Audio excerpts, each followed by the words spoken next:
Gemini crew. Ooh.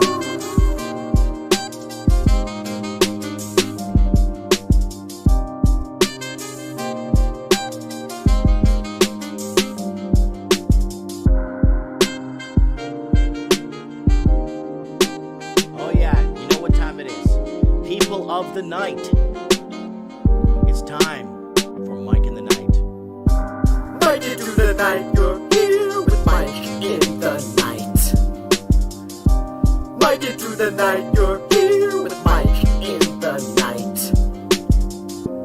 Let's just talk about the world, give this page another turn, 'cause you're here with us tonight. Oh, don't you know it? Don't you know it? Everything's alright when you're here with Mike in the night. Mike in through the night, you're here with Mike in the night. Woo! Giving the world light when you're here with Mike in the night. Mike in through the night, you're here with Mike in the night.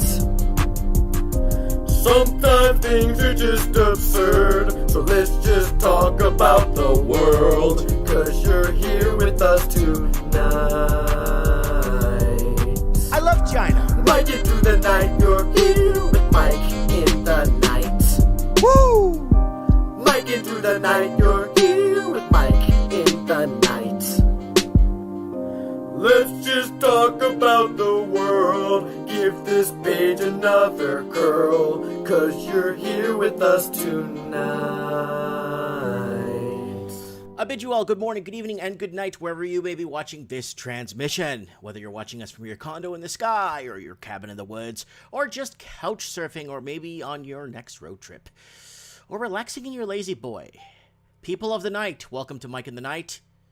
It's 3 a.m. and something's moving you. So crack open a window, sit back, relax, get some tea or coffee, because you're tuned in to the voice of the Commonwealth. Broadcasting from a secret hacker's lair, secret layer hacker, secret layer of a hacker. I don't know. Oh, I got a little bit of sunlight coming in through here. Still a little bit sunset in here in the west coast here. Still summer, so we still got them long nights. Long days, short nights. I got a ton of shout-outs, guys. I got a ton of shout-outs. Oh. So, also, guys, I think we're going to have a really good show tonight. I think we're going to have a really good, let's get out there. Let's find out what's going on. Let's tackle a few things here and there. And, I've always asked this question, and I've been wanting to know this question, and, what is the know? Who is in the know? What makes you in the know? What makes you up to speed with what's happening? What puts you in the position of the know, right? That's the question. What puts you in that? Is it who you know? Is it who you knew? Is it who you're connected to? Is it what you studied? Is it current events? Are you up to date with current events? That is a very important question. Who is in the know nowadays? And if you are in the know, what do you know? What can you tell us? And that's what we're here for tonight, guys. Hopefully we get some new call-ins tonight. Looking for new call-ins. Some fresh blood on the show. Give us your spiel on what's happening. The entire planet's on lockdown. And when do they announce the second wave? When is it convenient? Is it getting closer to the American election? Some people told me, oh, the whole world's going through this because of the American election, Mike. What are you thinking? Are you out of your mind? No, I'm not out of my mind, because they thought of a lot worse things were thought of than this when it comes to upsetting the elections in the United States of America. All right, let's go over the comments for a while. The comments are moving tonight. Blunt News in the house. Cy Sharp in the house. IDK777 is in the house. Wow, the sun's like super powerful here. Wow.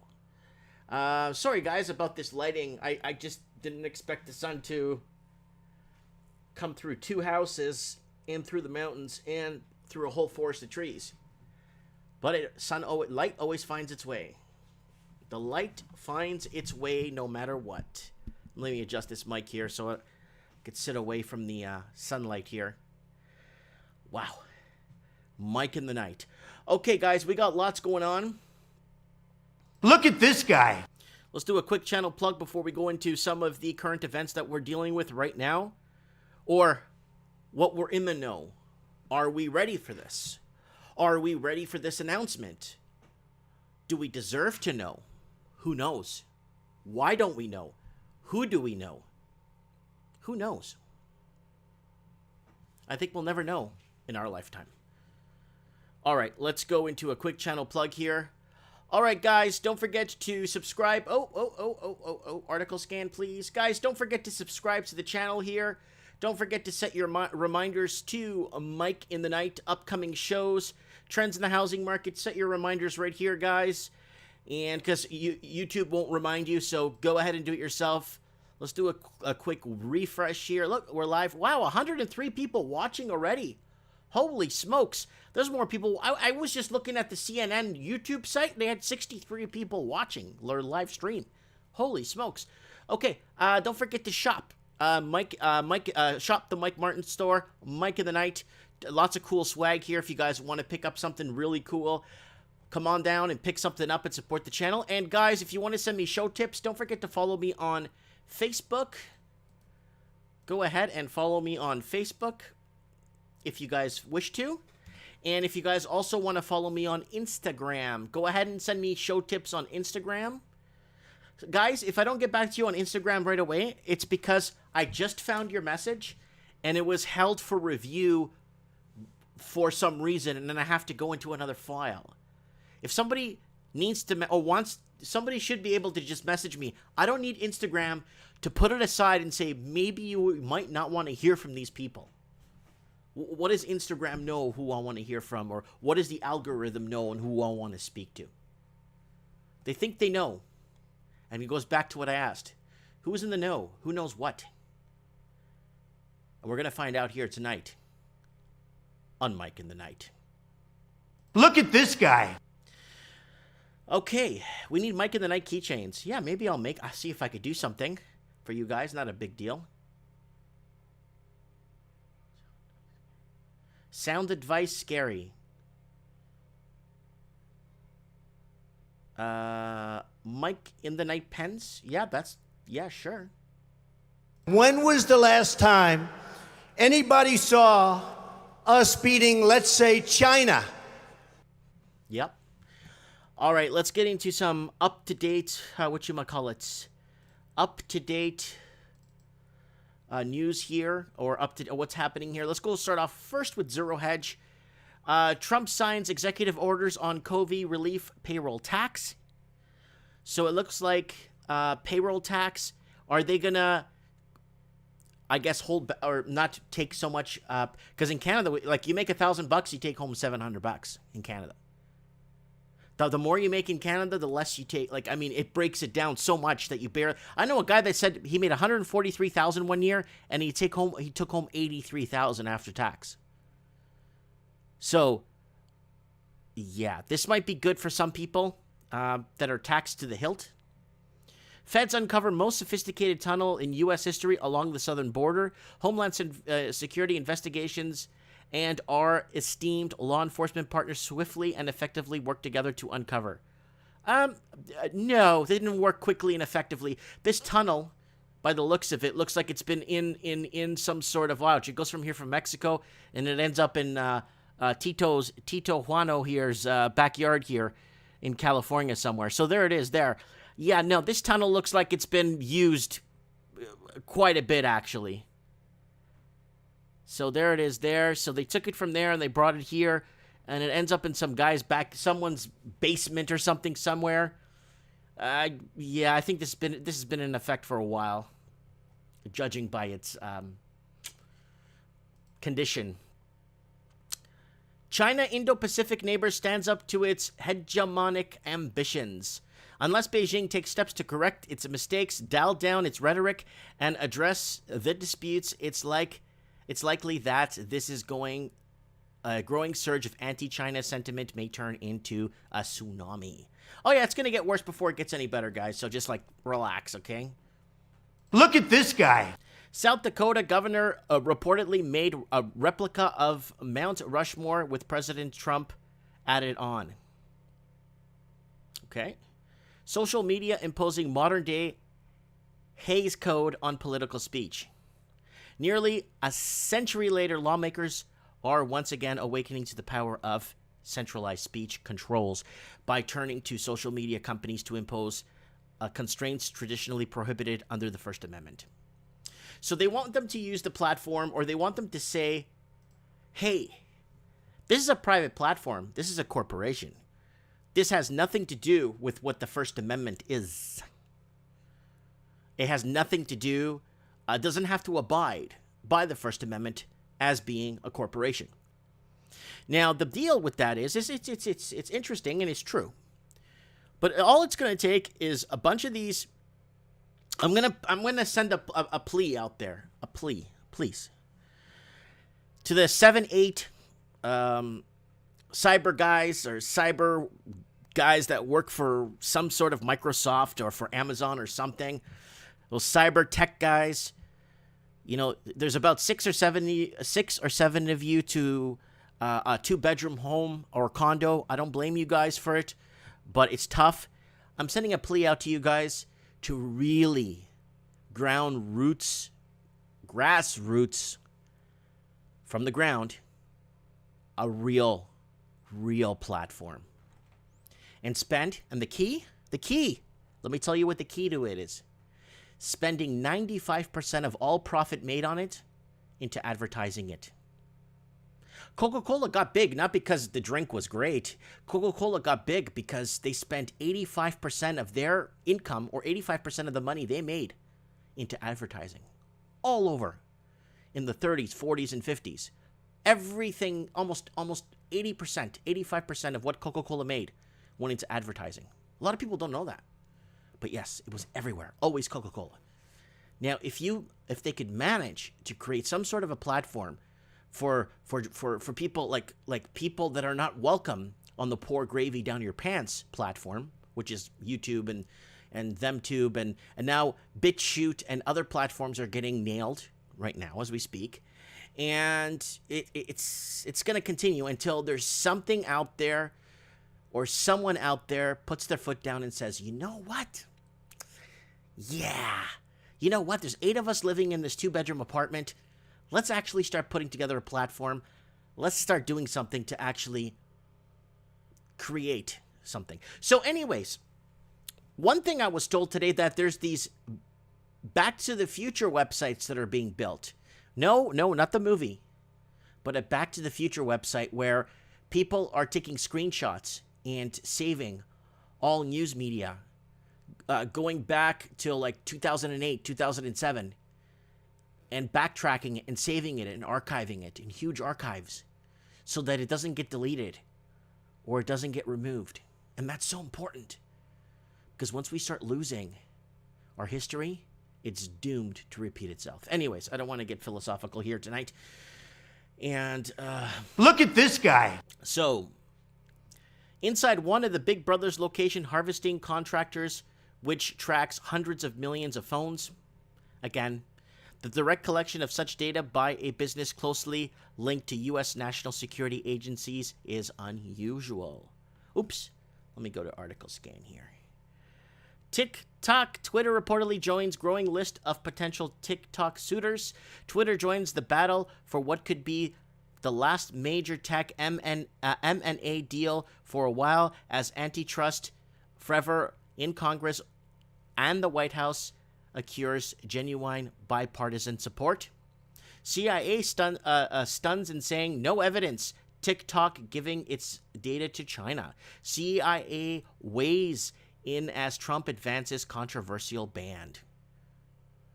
Oh, okay. So somebody brought this up on the show the other day about mystery seeds. Guys, if you got the mystery seeds in the mail, can you call into the show, please, when I open up the lines? If you got these mystery seeds, I kind of want to know what the heck this is. So a lot of people have been getting seeds from China in the mail. Do not plant the mystery seeds. Yeah, so mystery seeds from China citing 2 online shopping scams as potential motives. So there it is. Now, how could these people afford to mail seeds, you ask? Like to all thousands of people all over North America. It's simple. You can mail out 100 of those envelopes from China for like $2 US. In Canada, if I want to mail an envelope like that with those seeds, with tracking, or like somewhat to send it somewhere with tracking, it would cost me a fortune. So they've given it all to the big big corporations have, like the big corporate entities have everything. They got control of the mail, the outsourcing of things, and the cheap. I mean, anyone could open a successful business from home, selling from home, packing from home, doing the legwork, shipping. But unfortunately, it doesn't work that way because they get you on the shipping, and that's how a lot of people basically walk away or stop selling from home. And that's shut down a lot. Canada Post has raised its rates astronomically, and so has in Australia too.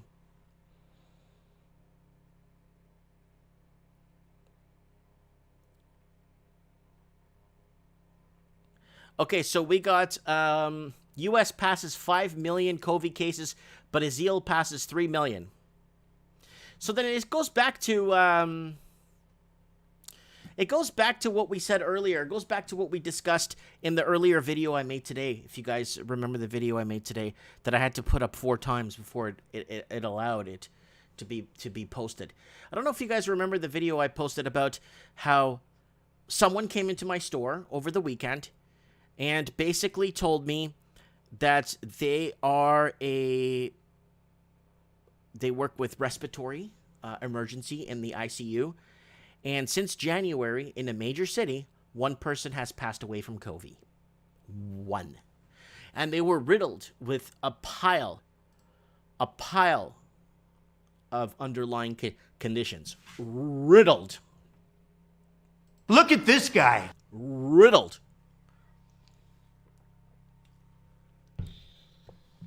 All right, let's get into some comments here, guys. You guys are moving them fast here tonight. Normal profit-taking Raven, 26 Gunter says, the thing is, why would you plant seeds from an unmarked box of China? It's something you'd see on South Park. And oh, look, some seeds. It wouldn't surprise me if South Park makes an episode of this and they plant the seeds. Seriously, that would be an excellent episode for South Park. I would watch it. M Dizzles78 says, sorry, correction, mega douche. Who else we got here? We got Cy Sharp saying, I work in COVID decimation clearing. Who else we got here? Yeah, South Park. Oh, Steve Stevens in the house. There is a place on Yonge Street that just got monster boxes of ASE 1 ounce, but they're scamming with their premiums.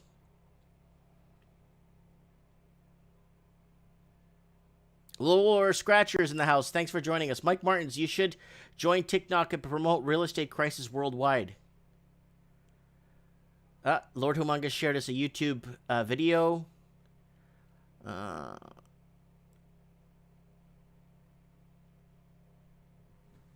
Yeah, 4 Canadians on death row in China, too. Yeah, we're going to get to that. We got that open hearing.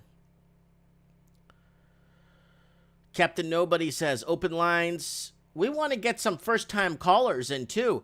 If you're a first-time caller, please don't hesitate to call into the show. Add me on Skype, Mike Martins, 1980. Mike Martins, 1980.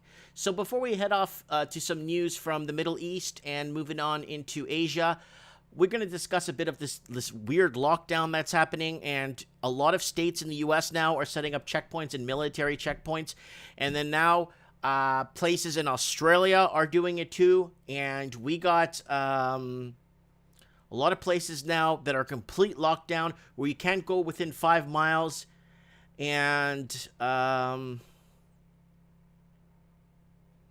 Aniki, are the COVID death numbers in Canada lie? I don't even know what to think. I spoke to somebody, again, I'm not going to mention any names, hospitals, locations, or anything, that basically is an upper respiratory specialist in the ICU, and one person passed away in a major city, a very major city. So I'm not sure like what to think of this or where it's going, and they're not going to tell us, and they're not supposed to tell us, right? Okay, let's get Craig on the show right now because he said he wanted to come on first. He's got a scoop, an inside scoop. So let's see what Craig's got for us. Hi, Mikey. What's up, buddy? How are you? Thanks for the call. I'm doing fantastic. Okay, buddy, you said you had an inside scoop. What's going on, buddy? This is Craig from New Zealand. Go ahead, Craig. We got a lot going on. Well, I got a couple of things for you, but the big one was I was out at a friend's a couple of weeks ago and playing a bit of music and just driving home, listening to the talk back there, and someone rung up. It was pretty late. It was about 12 or 12 at night. You know, they run the talk back, and they said there's a hell of a lot of air traffic around New Zealand, like a lot more than normal, to the point of, well, where are all these people coming from and where are they all going? So you're talking about air traffic as in like a bunch of commercial planes or military? What do you know what it? No, sorry. We've got a whole lot of Kiwis, or so-called Kiwis. You know, if you've got enough money, you can buy a passport kind of thing, which is done all around the world. Come home because of this COVID, and also a few private jets, things like that. A few of the elite, I would say. Because I want to tell you something. I remember even back in the early 2000s when a lot of elite or people with a lot of money were running away to New Zealand to kind of hide. Yeah, and I've done a bit of research on that, and I found out you can Google it actually and see that a lot of people have built secret bunkers down here, and there are some places you can't go because it's all blocked off, especially way down in the South Island. So we got that going on, and what I was really wanted to say was, you know, where there's smoke, there's fire, and there's a lot of smoke. You know? There's a lot of smoke at the moment. We've also had something else happen. Now, in New Zealand, we have 120 MPs, or members of parliament, you know, politicians. Mm-hmm. So now this year alone, within the last 6 months, we've had 19 resign, leave parliament, or saying they'll be leaving in the next election, which is why. Yeah, basically the corruption. I think corruption's starting to surface, or a lot of people, you know, when the going gets tough and they start realizing they better quit while they're ahead. Every politician on the planet, I think, will eventually resign or move aside or move ahead, or not move ahead, but move ahead and leave, except our great leader in Canada. Apparently, there's another scam or another scandal that's going on that he's been caught in again for the 28th time. Yeah, Yeah, so I guess it's just, hey, okay, I'm sorry I got caught. I guess nowadays people just apologize for getting caught nowadays. Oh, that's right. And I've told you before, we had the government subsidy that runs out just before the election. Now there's just a couple of things I want to touch on. Now, last week I was listening to your show about Australia, and they were talking, you know, about Victoria, and they locked the state down and all the rest of it. And what they said, and I found it really interesting, was they were saying, what I did was I went and watched some YouTube videos on the news, the Aussie news, and they said, it's all come out of these quarantine facilities and these hotels and all the rest of it. Now, in New Zealand, they've come out the last 2 or 3 weeks and they've said, guys, we've had no cases for 90 days, but you should get prepared for the next wave. Make sure you've got masks at home. And then it'll probably come from these quarantine facilities. You know what, Craig? You want to know something? I honestly think wholeheartedly is they need to announce the second wave when the time is right. I don't think they care about the second wave. I don't even think there is a second wave. But to be frank with you, they have to do it when it's politically correct, or when You know, when things are in a political, so when someone asked me the other day, Mike, do you think they'll find a cure for COVID? I'm like, hey, I'm just a YouTuber. I'm not a politician. Only a politician would know if they're going to find a cure. But so you know, they're definitely getting the public ready for a second wave of lockdown. But now here's the big joke about it all. We've had 90 days or 92 days, no cases. We only got 23 active cases. So it's, I mean, it's just... Well, how do you listen to this, Craig? How do you feel about this? Had a lady come in, a lady, she came in. She's been watching me for years. And she told me basically that she works for respiratory in the ICU for many years. And she says since January, a person died of COVID since January in a major city. And they were riddled with a ton of... Well, I think that...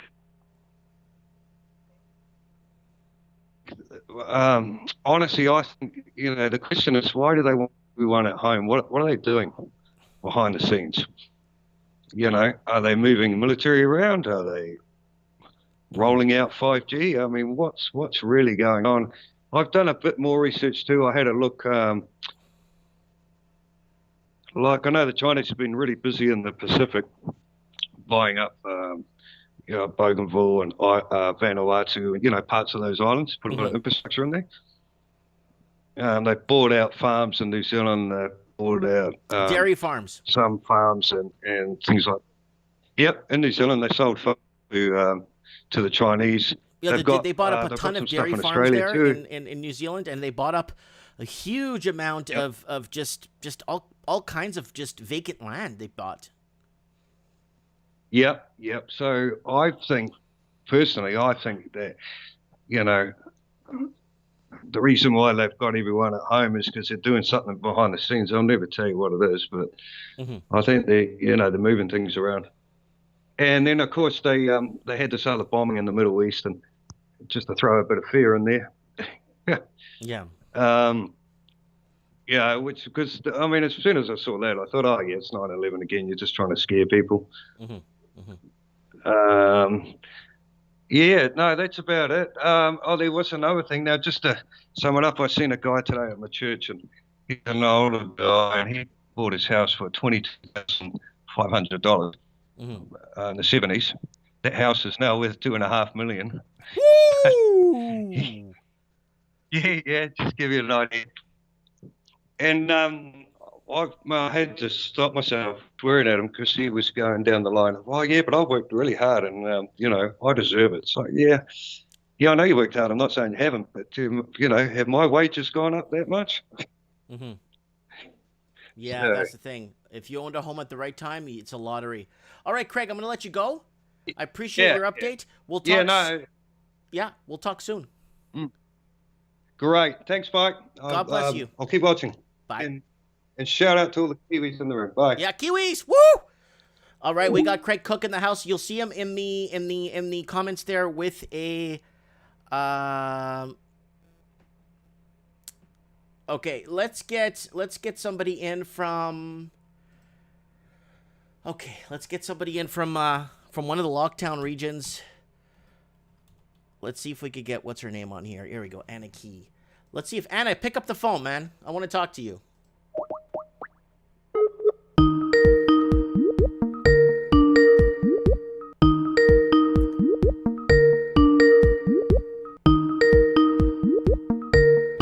Hello. Anna, how you doing? Oh, hi. I'm good. Very excited about this night. I think it's going to be an interesting Mike in the night. Okay. Now you're going to what's going on? Okay, you're in Australia. Tell everyone not exactly where you are, but what region I guess you're in and what's happening. Yeah, go ahead. Yeah, all right. Australia. Well, we're in a hell of a lot of confusion. We have basically five states, a territory and a capital territory, and every single one of them wants to have their own little lockdown fiefdoms. So they're all protecting their own areas. So Queensland's protecting its area and its environment and its people. New South Wales is doing its version. It doesn't have to do anything because everybody's locked New South Wales out completely, and Victoria, they've just had a bit of a bad run, and so they are basically locked out of absolutely everything. And South Australia are locking their borders against Victoria, and lots of people are. South Australia, Victoria, and New South Wales are very kind of interlinked and very close together, and a lot of people are kind of smuggling their way across the borders, and some of them are, running away from the problem in Victoria. Okay, guys listening, Australia is Australia is an island, okay, in Southeast Asia. For people listening, when you're hearing it's the her largest say, island in the world. And when people hear like her saying closing the borders, we're talking about a country, a single country closing its own states and its own provinces to each other. So we're not talking about Texas. other countries. Yes, Okay. It's like Texas closing its border to California. Right. It's like, and California's got a really big problem. So every state around California basically closes its borders and says you cannot come in. Right. So so the border closures are causing the most amount of problems. But in Victoria, in Melbourne, there's 4 million people in there, and so they've got the kind of the main city of Melbourne with the 4 million, and then they've got the outer regions, a bit like what Vancouver would be. Mm-hmm. Or Toronto, with your outer regions. Mm-hmm. And then you get further out, and then you've got your border states, your border areas. Right. And there are a lot of towns that are literally cut in half through the border. Mm-hmm. Mm-hmm. So there's a lot of issues around that. They're doing it very quickly. So Victoria lost control supposedly, and South Australia has barely got a case. What they classify as the case volumes that they've found with the COVID. So do they even know what they're testing for yet? Or, I mean, I'm still waiting for them to, Well, I think they do. I mean, the one strategy that Australia has that seems to be working better than other countries is that we've got pretty good pathology labs. But the big problem down in Victoria is their labs are really slow. So the labs in New South Wales will give you a result pretty quickly. And if you're sort of like on the cusp of, maybe I've got it, maybe I haven't, that's a 3-day turnaround. You've got people over in America that have got 14-day turnarounds, just to find out if they've got it or not, and they're being asked to self-isolate. So there's all that self-isolation. But in Melbourne, they kind of have been operating on a track and trace process. So they find the person, and then they trace the cluster, and then they'll lock down the cluster and let everything else go. So in New South Wales, we've got a number of clusters that have been locked down, little areas and little townships, and so we've got a map of where to and not to go if you want to avoid what's classified as a hotspot. Okay, so now I'm getting feedback from people that are that have told me that in Australia that work in different medical professions, they're saying that there's nothing in their ICUs. Yeah. It's empty. There's nothing happening. So I'm not sure. A lot of the hospitals have never been so quiet in their lives, because what they've done, this is where it's a real delicate balance. What they've done is they've cancelled all operations, all unnecessary operations. So they've opened up all of the hospitals. They've paid for all the private hospitals to stay vacant in preparation for a New York style affair. But that should have come and gone a long time ago. Well, it should have, and it has. Every state except Victoria is currently operating normally with hospitals. Okay, we got this report here coming from the ground from Turner. He's telling me that 21 rural Australian hospitals shut down this year, and there's 11 ready to close because they're vacant. But that should have come and gone long.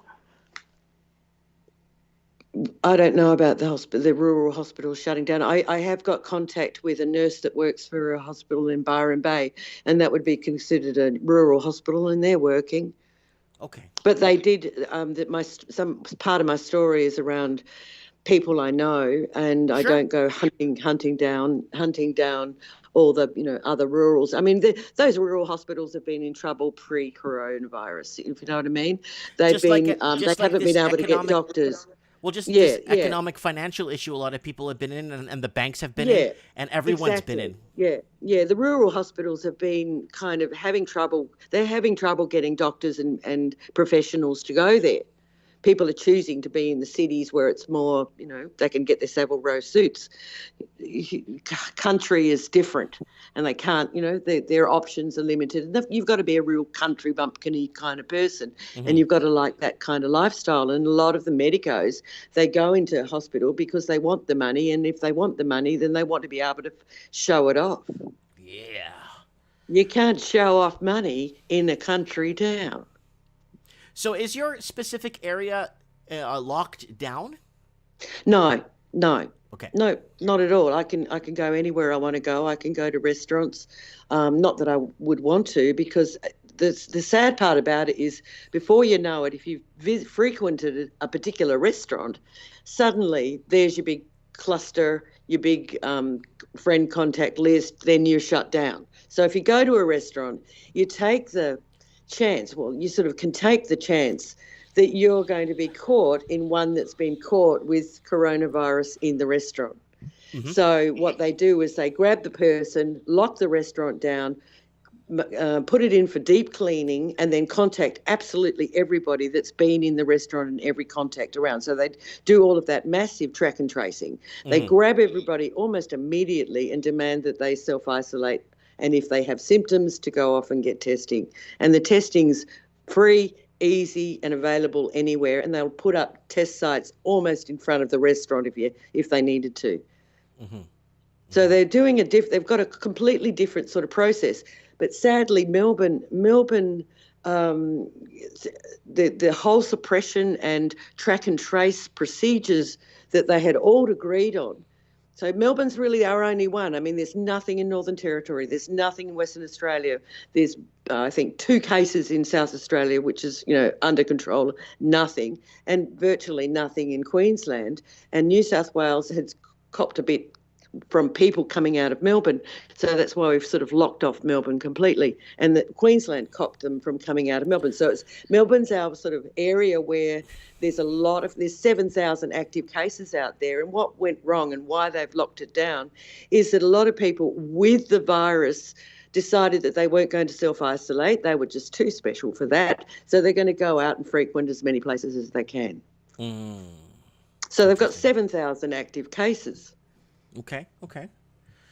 But then it goes back to, okay, I believe that this is definitely some sort of a flu going around just like any other flu. And I just don't think the fatalities I don't think the amount of people that have actually really wholeheartedly died of this is worth shutting down the whole world.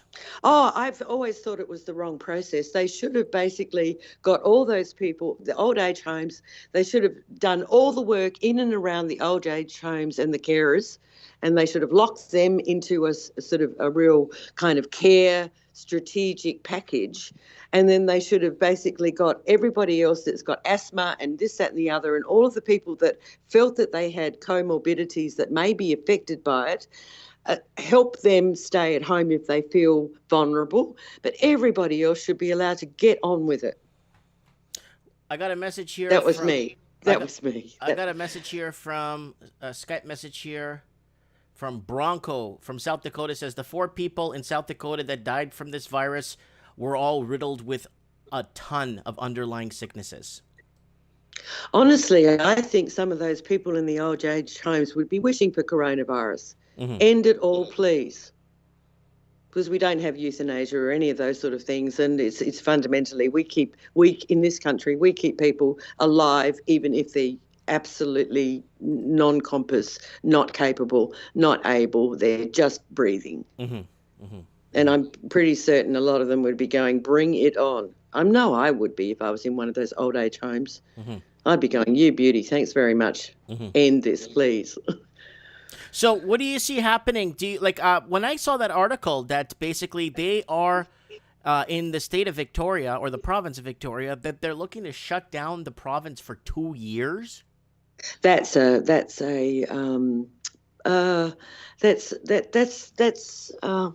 do you call it, when they basically float an idea and they kind of put it out there just to put the wind up everybody, to basically make them do what they want them to do so that they can get this over and done with. Because I think Australia has seen what's happened to New Zealand, and they're chasing elimination. I honestly think that's what's happening. We're not kind of playing the suppression game anymore. We're chasing elimination, especially with what's going on in Melbourne. That is an elimination strategy. Interesting. And they're not really saying that, but that's really what it's looking for. And I must say, I think they're, fundamentally, poor old Dan Andrews, he's really copping it because every premier and the federal government have got their eyeballs on him. You've, fluffed it. And he kind of has gone a little crazy and really coming down hard because he's looking bad.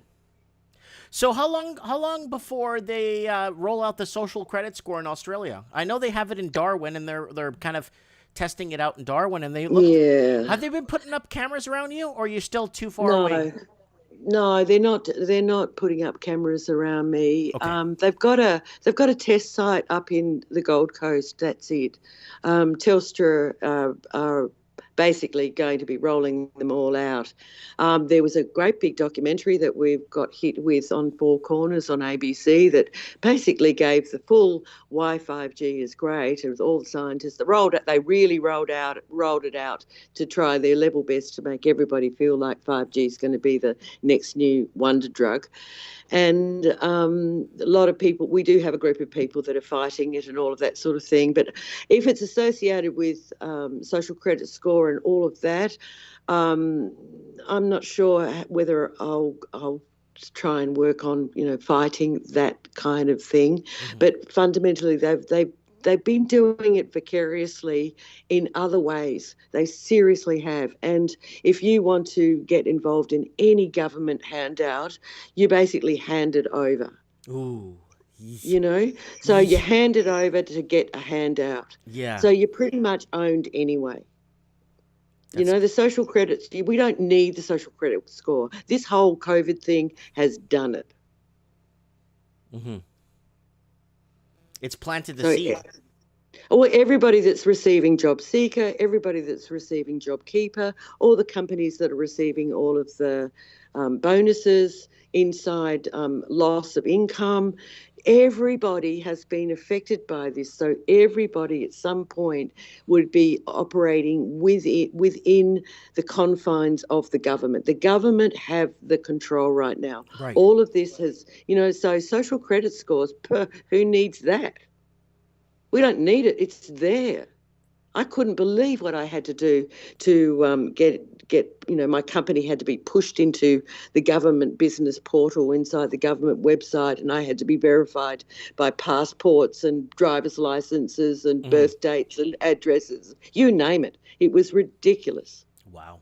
And if that gets infiltrated, I'm done. And their security's not that good, So anybody evil inside all of that, and you could find anybody and you're done. That person's done.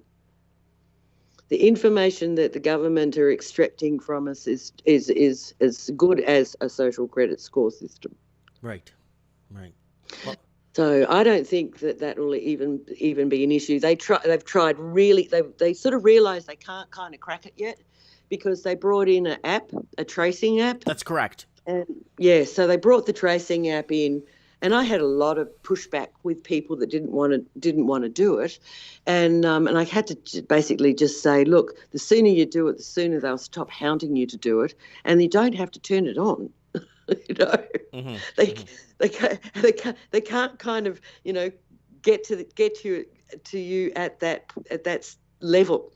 But only 5 million people have downloaded it, and mine's not even turned on. Okay. Sometimes I forget to turn it on, even when I think I should turn it on, just to see if it actually bloody works, because a lot of things don't work. Everybody's sort of put all their faith in technology, and technology is only as good as the people that are working it, and most of them are pretty stupid. Mm-hmm. Mm-hmm. Yeah. Does that make sense? Yes, it does. It makes perfect sense. All right, Anna. I wouldn't worry too much about it all, really. No, we just want to know. That's all. Yes. We just want to know. Yes, the police state and all of that. That's a bit kind of rude. They fined 55 people $200 for not wearing a mask when they were out. And the bad part about it is this woman was basically walking her dog outside. Seriously, like this. At the moment it has gotten really draconian. Mm-hmm. And they have gotten a bit heavy-handed, and it's not very nice. And no doubt, I'm hoping that woman will make a complaint.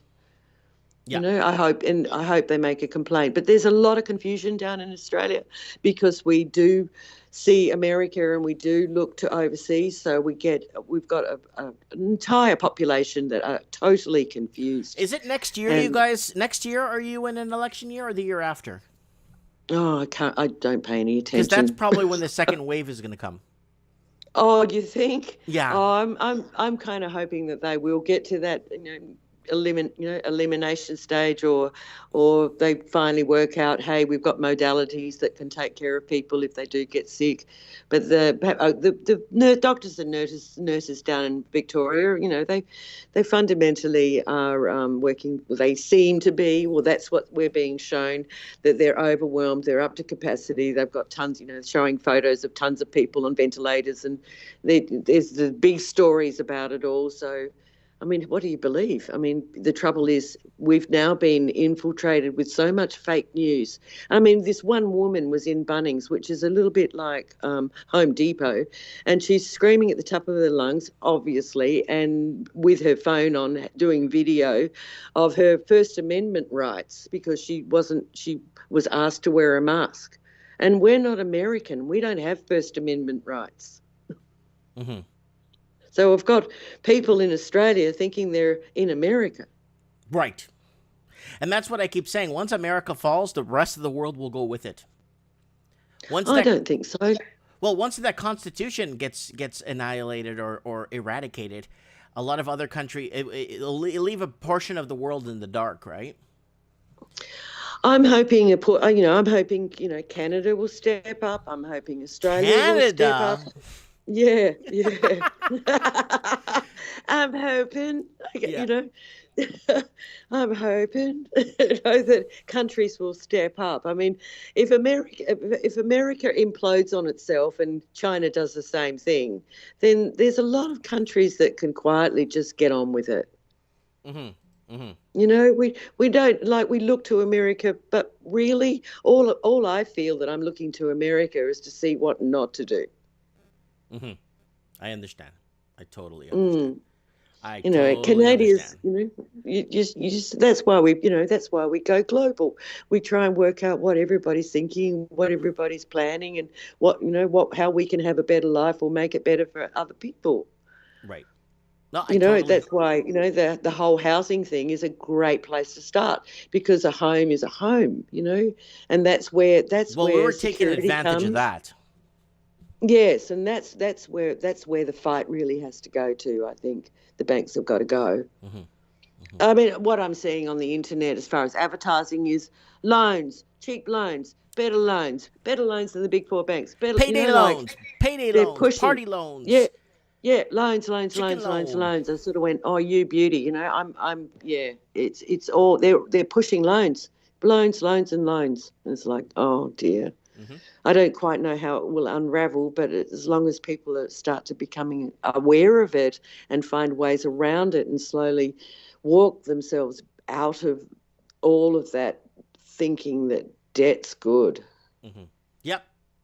Massaging people into debt and thinking that it's a good thing. Yeah.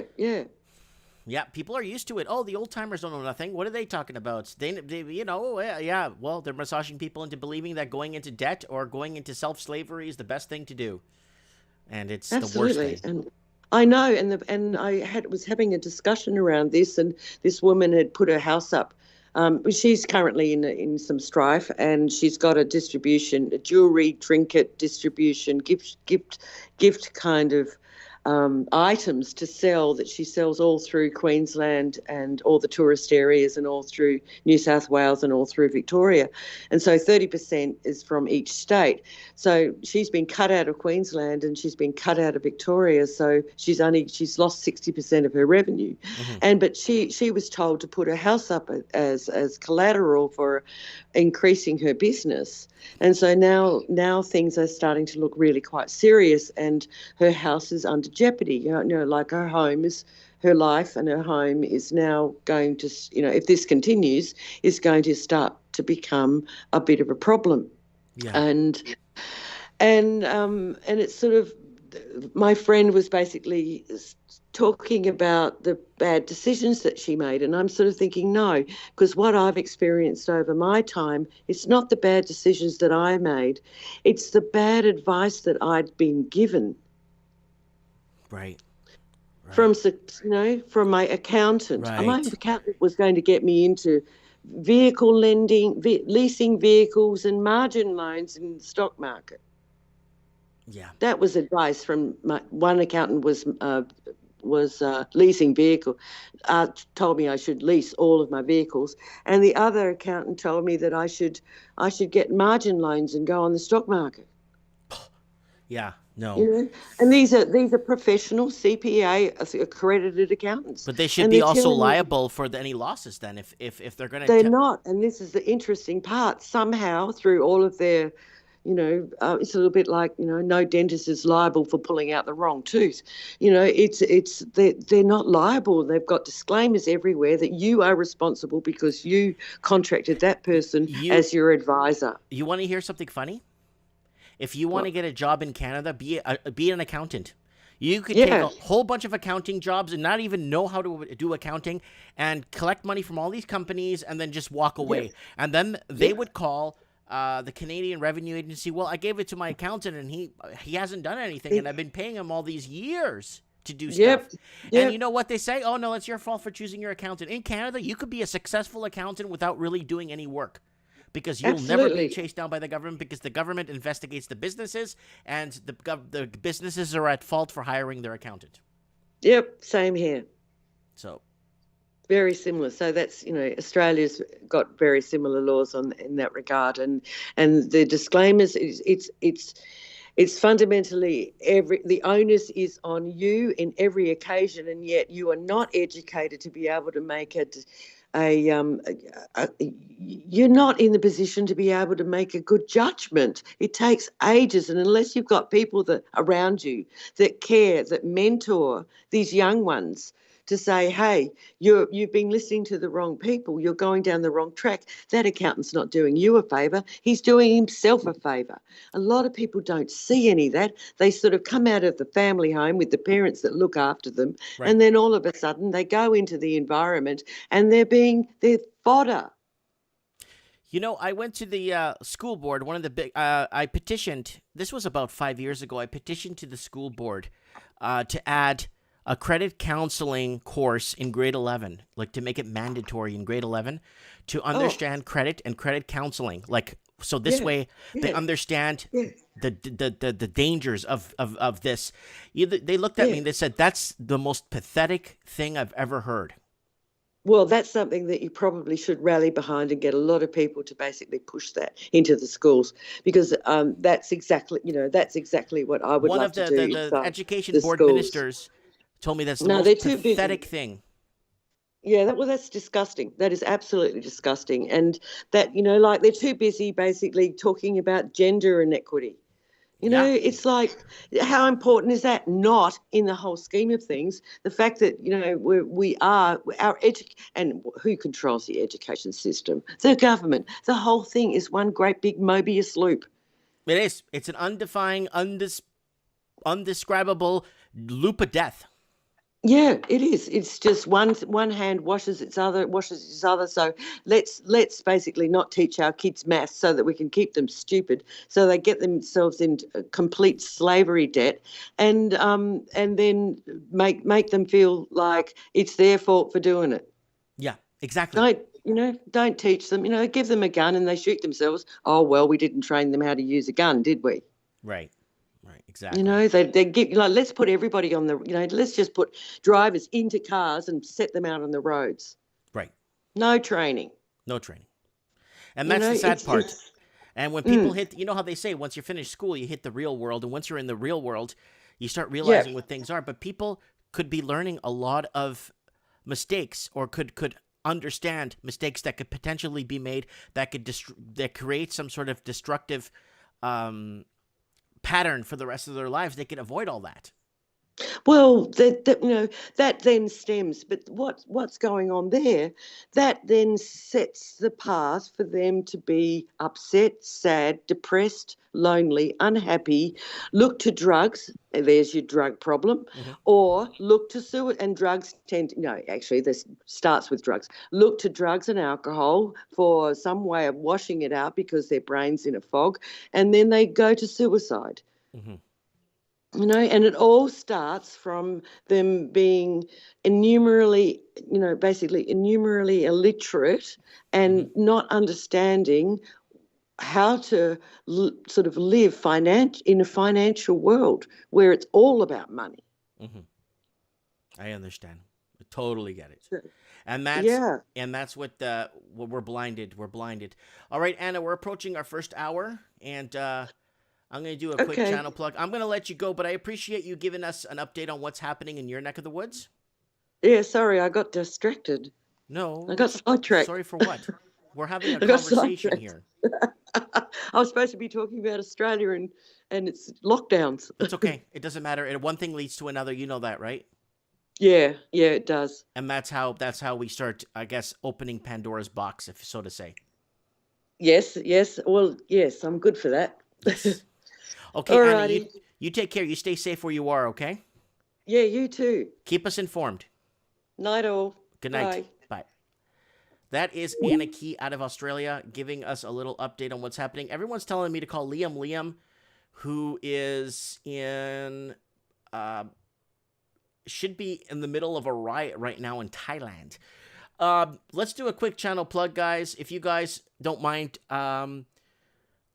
subscribing to the channel, setting your reminders for trends in the housing market this upcoming Wednesday. Next week is Mike in the Night, Push the Feeling. Lots of Mike in the Nights to watch. So if you guys want to watch a lot of shows of call-ins and people and all that stuff, woo, Big Time Mike sent me $5.99. Great work again, Mike. Thank you, Big Time Mike. Lots of videos. There's one I want to bring up here. Hold on a second. Where is it? Right here. Canada losing its youth. Very serious issues on our streets, and it's and with the massive amount. So let's bring this up here real quick and see if I can. There it is, right here.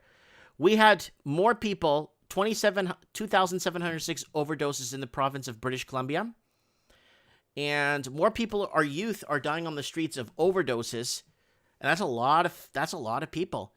I'm talking like several 1,000% more than that are dying of COVID. And we're not addressing the problems that are wiping out our youth. We're just so worried about something that we can't really see So, guys, don't forget to watch the channel. Look, this has 101 likes and 1 dislike. Don't forget to shop Mike in the Night if you guys want to pick up something on Teespring. All the links are located on top of my channel. Guys, don't forget to message me here on Facebook if you guys want to follow me here. Whoa, I'm approaching 116,000 people following this. So I'm going to copy that and put this here. And also, guys, if you want to follow me on Instagram, you could message me here. Any show tips or links, I do get to them. Okay, I do get to them. If I don't respond, it's because I'm probably overwhelmed with a lot of messages, but I do get to most of them. Okay, guys? So, and if anybody wants to come and see me in person, you're more than welcome to visit me. I am located in Merritt, British Columbia. I'm usually at my store from Tuesday, Wednesday, Thursday, Friday, Saturday from 11 a.m. to 5 p.m. And that's at 1925 Quilchina Avenue. If you guys, I got a whole slew of people visiting me this week. A lot of people addressing certain things that I guess they don't want to send through email, or people discussing certain things that they don't want to be caught saying on the show, or people come to me in person and actually tell me certain things that you won't really see on the news anywhere, or people in positions that give information that you will never hear about. You know what I'm saying? So this is it, guys. Mike in the night. Oh, yeah. So, okay, let's go to some shout-outs here before we get to the next level here. All right. So, okay, I want to... Rahim, who's watching us in Lebanon. Petrov, who's in... I think this is in Russia, in Nizhny Novgorod. And then we got Lindo in Dili, Timor-Leste. We got Donald McKay in Australia. No, Donald in McKay, Australia. Sorry. Nupara in Port Elizabeth, South Africa. And Earl Livingston in Kingston, Jamaica. I've already shouted him out a few times. He's always watching the show. And Mil Fuegos, who's in Pasto, Colombia, watching the show from all over the world, watching Mike in the Night. Oh, yeah. All right, guys, so let's go back real quick here. Now, I kind of want to throw something out there here under article scan. Let's go back to here. Now, this one right here. How Macron... Now, a lot of people are like, wait, Mike, the bombing of this, you should be talking about this right here. Macron revives France's colonial past in Lebanon. And here's the deal. I don't think France's presence in Lebanon was too long. Not a long time. Now, here's the deal with that. So people are like, oh, Mike, what do you think the idea or what's behind the bombing? To get Lebanon recolonialized. That's my opinion. And let me tell you why I think that's it. Did you know that Timor, East Timor, was basically cleansed because it's a Catholic country, and the Indonesians went there to cleanse and murder all the Catholics? They were actually armed to the teeth by the Australians to go in. Why? Because Timor's line of if it's water, international waters, is within a big oil well supply, like one of the biggest oil supplies in the world. And that was a big deal. Now, the reason why I bring this up, let me tell you why I'm bringing this up. Did you know that Timor, East Timor, begged the Portuguese to recolonize them? They never wanted independence from Portugal. They've always wanted to stay with Portugal, even into the early 70s when they were starting to get taken over by Indonesia. Late 60s, into the early 70s. They begged Portugal to recolonize them and retake over.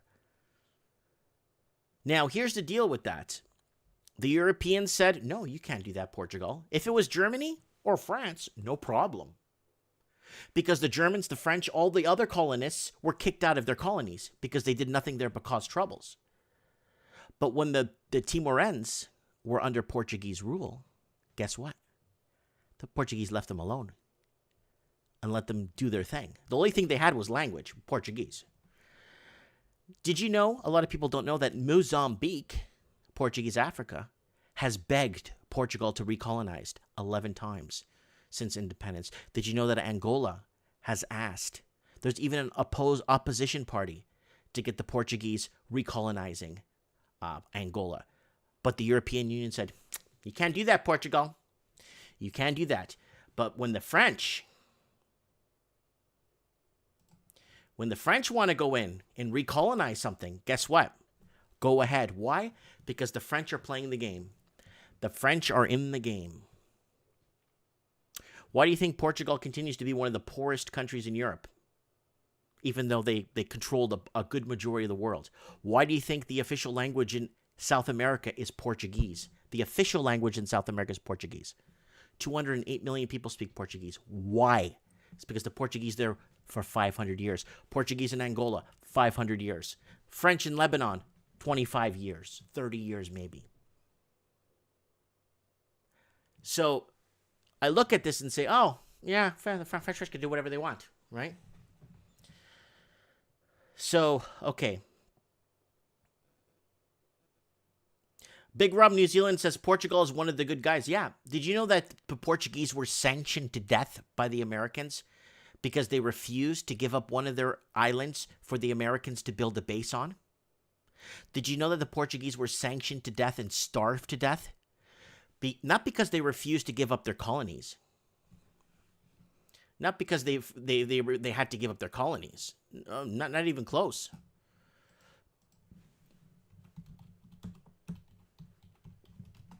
Portuguese have this very interesting way of colonizing. You show this photo to somebody and you ask them, what does this look like to you? What does the city look like to you? Majority of people will say, yeah, that looks like Rio de Janeiro, Brazil. Nope. Portuguese colonized that and colonized Rio de Janeiro, and they colonized that right there. You know what that is? That's Luanda, Angola, Portuguese Africa. And do you know why the Portuguese were starved? Because they refused to go off the gold standard. But they built that. They built all these stadiums. They built everything. People will look at this, oh, look, Brazil. No, it looks similar to Brazil because it was built by Portuguese hands.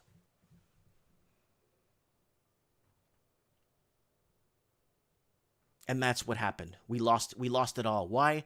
Because we refused to get off the gold standard up until the euro came out. And that's why a lot of countries have these huge gold reserves that you would look at. Wait, what? Portugal has more gold than France? Like physical gold? Yeah, they do. Because they were backed by gold, their currencies. Anyways, I don't want to go too far off topic. Let's go into a bit of news here. So this really, so I'm going to explain to you guys. Lebanon. Now, they've already introduced an idea of French recolonization. But you get countries like, again, Angola, that begs for Portugal to recolonize. Same language, same religion, same culture, same food, same everything. Portuguese were there 500 years. But they think this is a great idea for the Europeans to get another foothold in the Middle East. And what better than Lebanon? And what better than the French? But if it was the Portuguese, they'd say, oh, no, we don't want the Portuguese in there. They're just going to build that country up and they're going to start, no, we don't want the Portuguese in there. No! We want the French in there because the French listen and the French do what we tell them to do.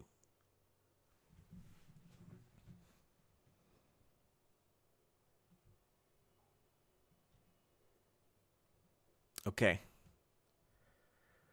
Oh, wow. There's so many comments going on, guys. Okay, we got Lord Humongous in the comments. We got Real Kevin Thompson. We got Layla. We got all kinds of people. All right, I'm going to see if Layla could call in and give us a little Middle East. I got the Middle East news open here. I got Press TV open. Let's go over some headline stories to maybe create a conversation piece. Thousands rally and blast hit in Beirut. Police intervene. Beirut catastrophic may repeat in Yemen's Aden. Iran urges UN to hold U.S. accountable for adventuristic harassment. Belgian court orders suspension of arms export to Arabia Saudi. And then report UN set to reject U.S. push to extend Iran arms ban. Whew.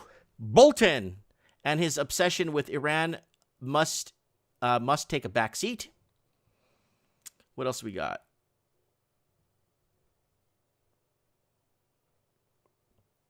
I just, it's horrendous what's happening in Yemen. I can't even see photos of what's happening in Yemen. It's phenomenal. Iran opens world's largest methanol plant. There you go. Iran's on it. Methanol. You thought Brazil? So let's see if Layla, where's Layla? Could you, Layla, turn on your Viper or your VPN.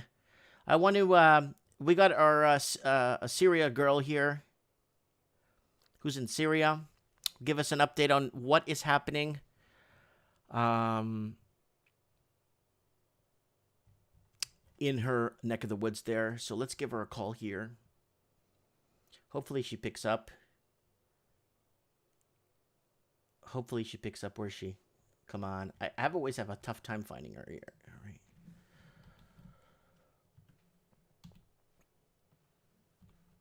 All right.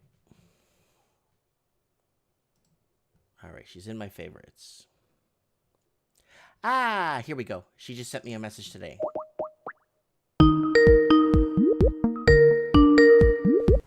Look at this guy. Hello. Layla, Hi, Mike. How are you? I'm doing phenomenal. I could hear myself in the reverb. Okay. Is this better? Yeah, Okay, great. no big deal.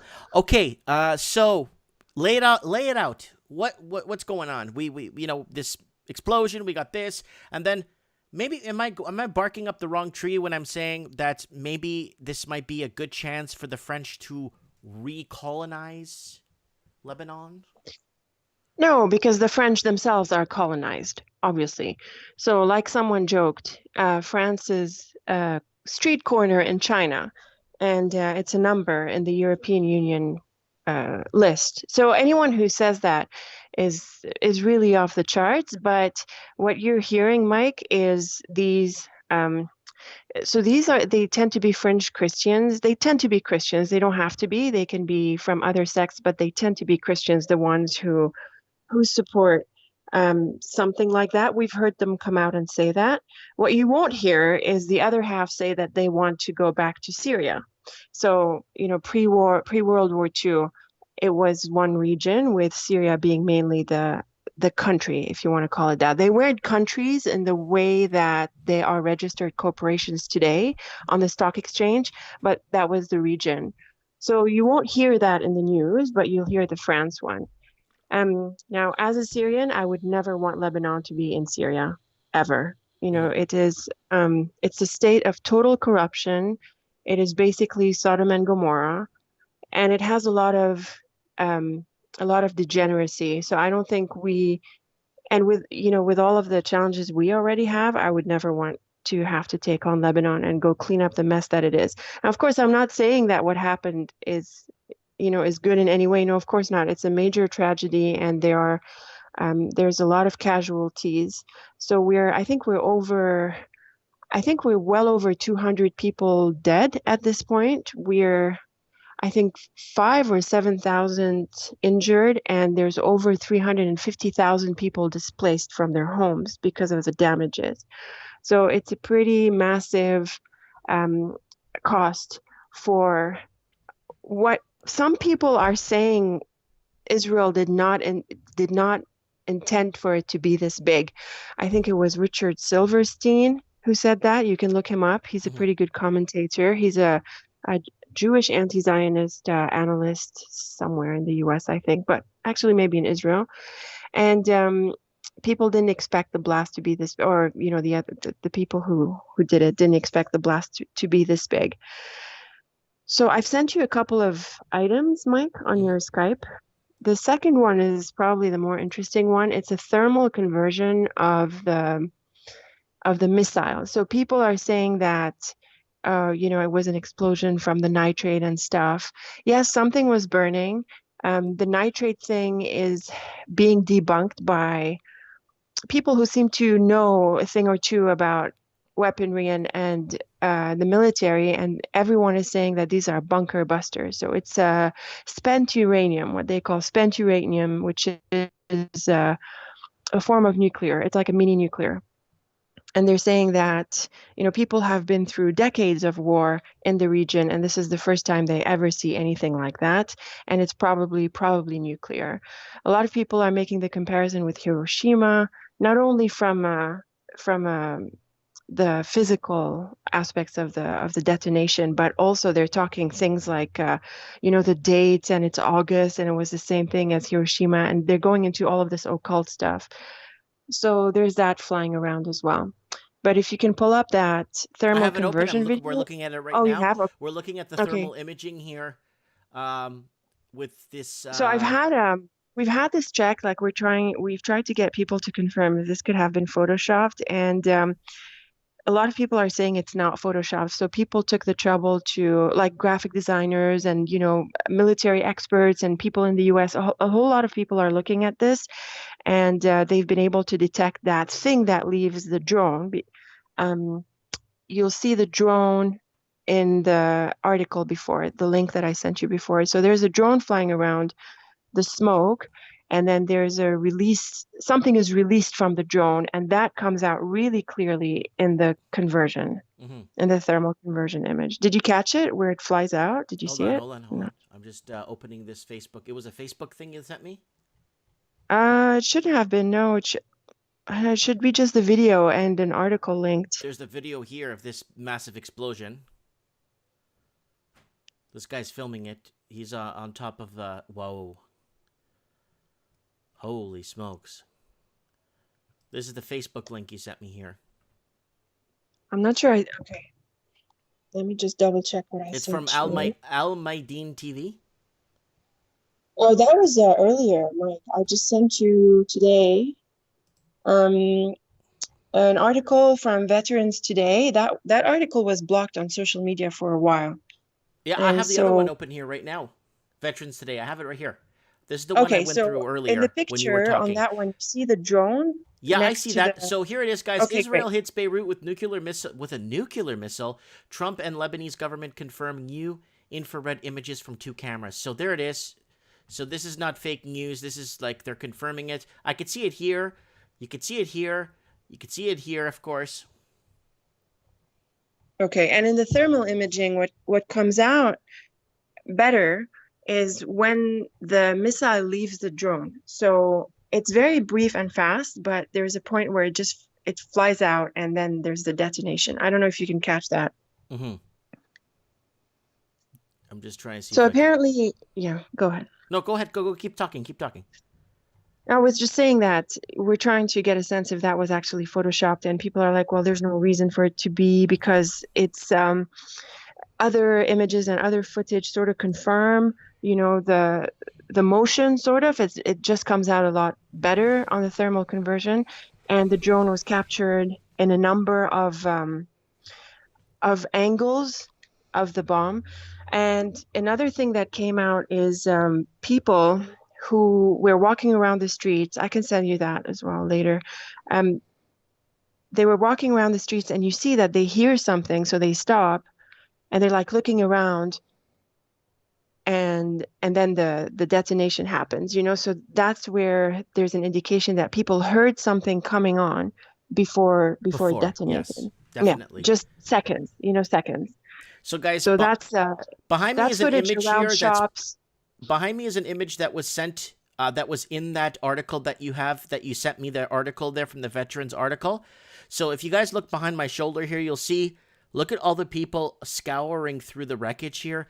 This is a very good photo because it shows the complete landscape, and you could see a lot of the condos, apartments, and it looks like, living areas and stuff. It's just completely damaged, like damages beyond. And for these towers to get this much of damage, the blowback must have been an entire tidal wave of remnants of aftershock of from the main, that when it hit target, or when it hit its target, or when it made connection to its target, the tidal wave must have been just absolutely powerful of wind. You know what I'm saying? It was totally massive, Mike. People who lived in the mountain felt their houses shake. The areas that are closest to the port are completely destroyed. There's plenty of that. A really good, what I mean by that, plenty of images and footage about that. There's plenty. A really good article was the Zero Hedge article. It captured a whole bunch of Twitter feeds and Twitter images, all compiled into one article. So that was a good source. And it reached Cyprus. So initially they thought it was an earthquake. It was a Richter 4 level earthquake, and then the smoke reached Damascus. I have a friend who miraculously did not get affected by this. She's had doors fly open and things fly off the shelves, but she didn't have glass shatter, whereas a lot of people in the area had their glass shatter and everything shatter, basically. This There's looks lots like of a footage 12. around This that. this looks like people were affected like 12 to 15 kilometers away for damage. Yeah, yeah, in the That's how very big this least, thing in the was. very least. Well, yeah, I mean, I'm saying it reached Cyprus. They thought it was an earthquake. Yeah, well, Like the you're talking about the European, after effect, the shockwave, right? yeah, so Yeah. that's out of the epicenter of the impact, right? Yes, yes. But Yeah. man, look at the damage, guys. Look over my shoulder here and take a look at this, guys. This is absolutely like, I mean, people keep sending me images over the week and stuff, and it's really tough to stomach some of this. It's like everybody's lives just get it's like a light switch, you know? You're doing your thing, you're working your thing, you're in your zone, and then boom, this happens, and then, I mean, you can't get back to your vehicle because it's gone. You can't get back to your work because it's your work or your job is wiped off the map, especially if you're working in the ports or the docks, because that's where a lot of the economy comes from in Lebanon. It's really like I don't even know what to say. It's like you just shut off a lot of lives. I mean, a lot of people are obviously affected by this physically, but then you have the economic impact. Layla, what do you think the economic impact now is going to be with this? This is a major issue in the port. Well, the thing is, exactly, Mike, it's really not isolated. It's not out of the blue. And the thing is, in the news, there wasn't much about what was going on before that. So up until like about 2 weeks up until this impact, there were some issues going on between Hezbollah and Israel. Yeah, Of this is you've Hezbollah. brought No that matter up. what people tell you, You've been bringing that up economics on the and the show for a dollar long time and all now. of that. Yeah, so when you hear what Macron asked from the president, you'll see that it is connected. So up until that point, there were some issues between Hezbollah and Israel. So Israel targeted something in Hezbollah territory, and then Hezbollah hit back in Israel, or so they say, but they may not. And then what happened was there was a huge media blunder in Israel.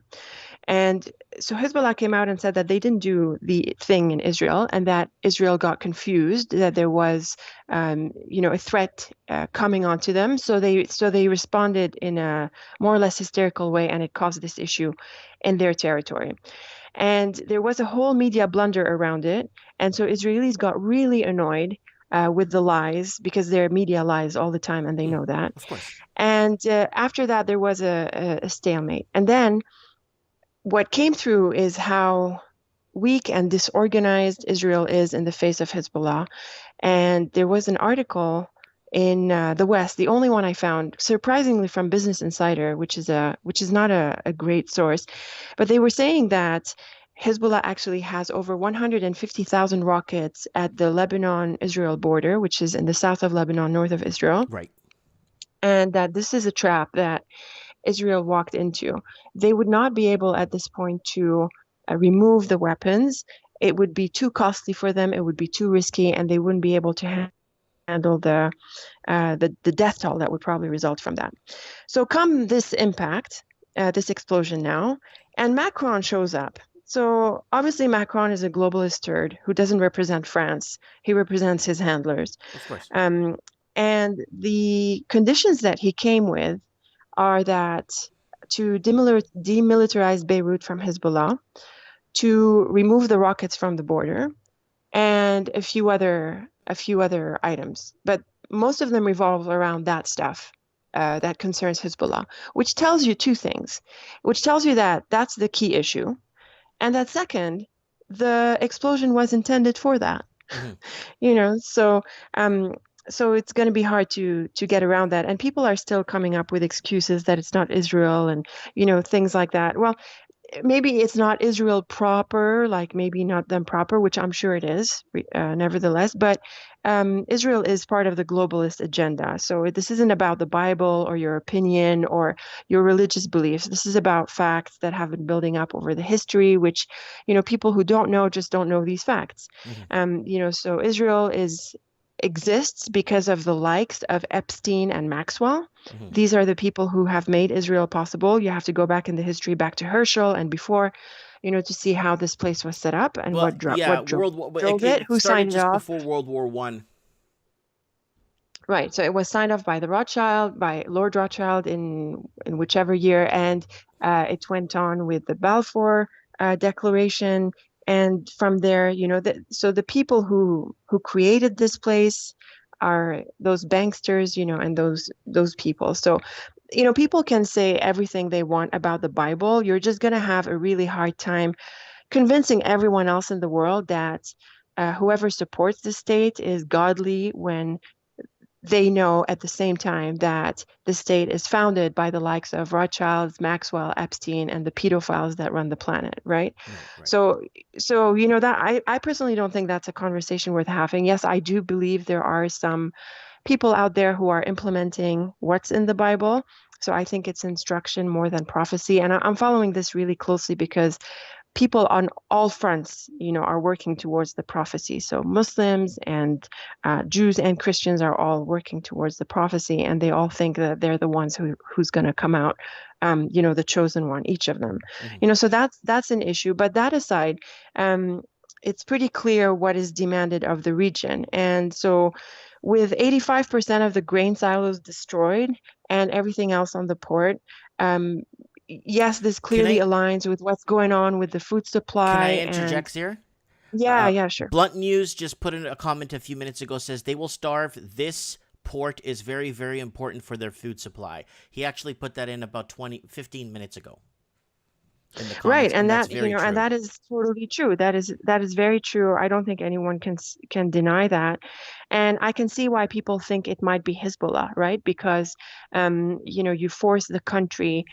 So now Lebanon is at a point where they just have nothing left, and I mean zero. So it's either they go with the IMF or they go with the Hezbollah direction, which is Syria, Iran, and just off the dollar, gold, agriculture, all of that stuff. Can I throw something in there? Yeah. What if they just got Russia to come in and rebuild, and then problem solved? Well, I'm not convinced Russia is not globalist, Mike. What people say, and I sympathize with that, is that they want NATO to go into Lebanon in the same way that Russia went into Syria. I sympathize with that. I don't think Russia, China, US, they're the holy trinity of the globalization of the day. It's I'm not convinced that Russia is an independent state. I think they play it differently.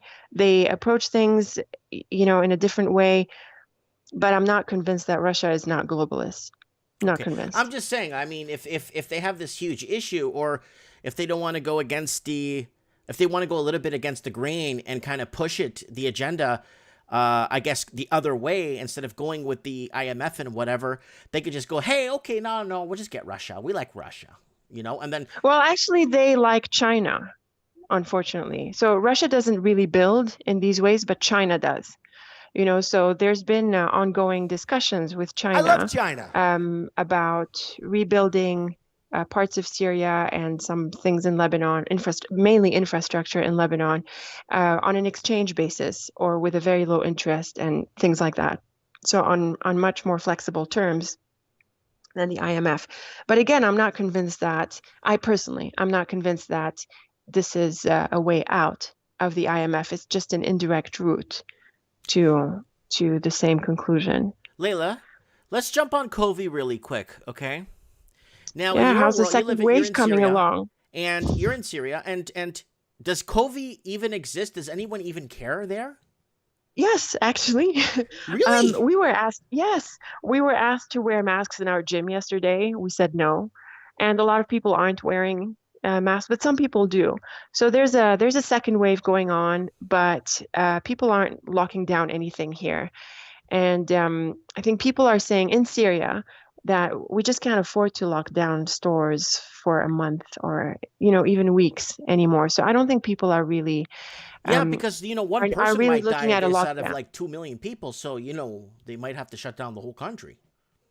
Yeah, it's really, really tragic what's happening in Australia. I mean, Anna talked about a lot of things. I'll have to go back and check out all of that in detail. But I really think that this is a major takeover of Australia and that Melbourne is being completely hijacked. I completely agree with well, I don't know for a fact, but I sympathize with the ideas that there's a whole bunch of Chinese planes coming into Tullamarine Airport and there's a social credit system that's being rolled out. A lot of people are suspecting that. I can totally sympathize with that because they already have a history of implementing these technologies. I don't see why they wouldn't be doing them now. But she actually, towards the tail end of the conversation, made a lot of sense. How she said, we don't need a social credit score. They already got us. Yeah, I think she's right about that. I mean, it's just building up the layers at this point, and the technologies have been coming in pretty aggressively. Like in the past, just couple of weeks, they're putting out things about predictive touch and touchless technology. So with everything going on about being hygienic and not touching this and not touching that, they're creating these touchless screens and predictive touch in cars. All of that is being rolled out pretty aggressively. And I think I really think it's gonna happen. Like what you're seeing now in Melbourne, it wouldn't surprise me that this is a pilot that is going really well. But And Layla, it's gonna be rolled out in Canada in the fall. but Of course, it Layla, might be a bit different, different approach. Canada's a bit different and stuff, but same essential bottom line. I've been calling Australia to be the petri dish or the testing ground or the proving ground for all this crap, and I've been calling this for many years, though. Exactly, Mike. That's why I was surprised when in one of your videos you said you didn't expect to see this in your lifetime. What do you mean? The tech companies have been working towards this for a long time. In our lifetimes, everything related to fingerprints on phones, on computers, everywhere. Every cell phone now has a fingerprinting scanner. Mm-hmm. It's everywhere. It doesn't surprise me, and it wouldn't surprise me if it reached the rest of the world and places like Canada pretty soon. And I also think cashless is going to come in faster than we think. Like we might blink and realize that so much is cashless now. Just the other day, Max Egan was saying that Westpac in Australia is no longer accepting cash. So by September, they won't, by September it's cash, by December it's checks. That's it. It's all going to be That's online dangerous. transactions. It's all in I know. Australia. Like I said, if you want to see the blueprint of the Commonwealth or the rest of the world, follow Australia because it's the best blueprint. They were ahead in the housing scam fiasco. They were ahead of everything. And they got the social credit score before anyone else because their actual politicians from Darwin went to China to implement to study and understand the technology to bring it in from China into Australia. Someone said in the comments earlier that if America falls or something happens to America or it implodes or something happens and it goes dark, guess what? Australia is going to be the new Tibet. So. Yeah. Definitely, they've been testing everything on there, and it's working nicely. And they're gonna implement it elsewhere. You also have these dogs. Have you seen the machine dog, Mike? The one by Boston Dynamics. It was released a while back, Yes, and then I it was remember tested seeing in videos Singapore. on Facebook like a couple of years ago, and they try to knock it over, and it keeps getting back up. Yeah. So it was run in Singapore during the lockdown in Singapore to check on people, things like social distancing and things like that. That's the Boston Dynamic dog. You can look it up. It was released earlier in the year, and now I think it's being used commercially more now. It costs over $100,000 in Ford factories.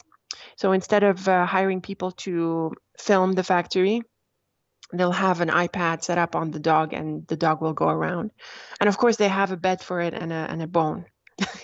Because now you have to start sympathizing with it because soon you're going to have transhumanist rights, right? Mm-hmm. Mm-hmm. Oh yeah. Yeah. So all of that is kicking in, and then the food supply. The food supply is an issue. So you have the format that what happened in Beirut. Just detonate the port. Nothing comes in through there.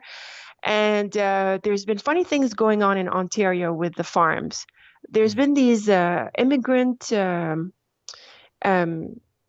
support groups of immigrants who come and work in farms, and they've been saying that these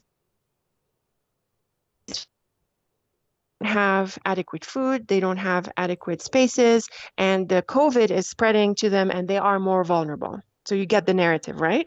And so these same advocates are calling for these farms to be shut down, and this has been going on for a few months now. And well, that's what's been happening in New Zealand. They've sold all their farms out. This is kind of bizarre. There were quite a few farms were sold in New Zealand, and I remember reading this article like 8 years ago to Chinese investors that are just going to shut it down and hold on to the land and not produce anything on it. Right. So they import from outside. Yeah. You see, that's why they want the Hezbollah guy, because people like Syria, Iran, Hezbollah, they don't want to depend on other countries for their food security, and this is the Middle East. This is some of the best lands for agriculture in the world, and that's what terrifies the IMF. They don't want people who live off their land, just like what happened to Portugal, right? We pay you, don't grow food. Same deal. Yeah, Portugal is getting paid not to make oranges, tangerines, or not to grow. They're and they started this consensus group in just north of Lisbon, where the government is actually giving like Portuguese people, they go and apply, and they get a plot of land that they could actually work and grow food for themselves and their family and community if they want. Well, yeah, I think that's really important, because you don't just lose the product, you lose the skill and the knowledge of working your land, and that is really, really critical. So they want to create laziness, which is what everything UBI and donations and loaning does, and that's what they're trying to do with the Middle East, among other things. Of course, there's a Greater Israel project, and other bigger projects. But the idea of food security, they really want to compromise that to move the region onto the IMF, because it is one of the last standing regions against the globalization. And that's what a lot of people don't get. Like, people are very quick to demonize Hezbollah, but what they don't understand is that Hezbollah, you may not like Islam, you may not like what they look like, or what their culture is like, but from a more ideological point of view, they believe that they should be able to live off their lands. They believe in owning weapons, defending their lands, growing their lands, and being independent.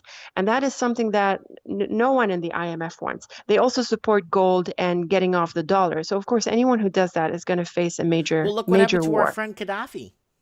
Well, it's same deal, Mike. I think we've nailed the history at this point. We're all aware what the real history was, which is great. And so my message is something similar is happening with Hezbollah and Syria. It's just that we don't have the 2020 high vision just yet. Right. Do you see what I mean? So this is in the making. And so the Macron deals, the points he came back with, and notice he came to just talk about them. There was no respect for the people who died. There was no mourning. There were no minutes of silence. There was zero respect to what is happening, and they just came out with these bullet points that they want Lebanon to comply with, which tells you what was the point of this explosion. Yes. And it was so quick after. It's like, can you at least take a week to make it seem like it wasn't related? Yeah. No, it's like, it's so poorly put together, right? But they did that quickly also because they asked that Hezbollah doesn't retaliate, which tells you something. And so that's also why they did it quickly after. But the Hezbollah leader was due to speak on Wednesday, and he postponed his speech until Friday. Right. So he was going to talk about a whole bunch of other things, but then of course he changed it and talked about just this event. And unlike what a lot of people expected or we're waiting for, he had one of his calmest speeches ever, and it was all about the Lebanese people and supporting each other and all of that. He did hint at a couple of things. So maybe Hezbollah did it. He denied that because he said that their focus is not Lebanon. Their focus is the region and the defense against Israel. And I have to agree with that. And a lot of people in Lebanon don't really appreciate that. Like, they think that he wants to take over Lebanon. Hezbollah doesn't care about Lebanon. Hezbollah has Iran, Syria, and a much bigger stronghold than just that tiny Lebanon thing. Okay, this said, the majority of Muslims in Lebanon and a lot of Christians support Hezbollah. So I think someone said that the majority of Lebanon, this makes up the majority of the Lebanese people. So Hezbollah has the majority support, but that's just from a support perspective. It's not official, it's not legal in any way. So that's one. So he was saying that he has no involvement with the Beirut port, but that he would have involvement with the Haifa port. So Haifa port is the Israeli port. That's right. So that was the first hint. Okay. The second hint was these bullet points from Macron, and he said very briefly towards the end of his speech that if you think anything is going to come out of that, the answer is no. And he just moved off very quickly. And he's going to talk about the politics and that a lot later on, but out of respect, for the issues and for the people, and for bringing people together, he didn't talk politics as much as he talked about uniting and working together to get past this, You know what, So Layla? these were two hints. We gotta go online. We gotta go online and create a real-time chessboard online. And we could put all the pieces on the board for every country, and we could actually start moving the pieces around on real time and actually see where is what and who's in checkmate, who's in danger, who lost a pawn, which pawn is being moved, which pawn is being bought, which rook is being brought up, which knight is taking the chance, which king is going to fall. I mean, this is what it is. They're treating us and creating these instances or disturbances in the sake of their bigger game. Oh, absolutely. No. I mean, the game is pretty clear, Mike, right? This is a one world government. It's the United Nations. The bank is the IMF. The currency is going to be, I don't know what, digital, whatnot. And one military, so the United Nations already has its military. The European Union has a military, so you go up the levels. Like I said earlier, pretty clear.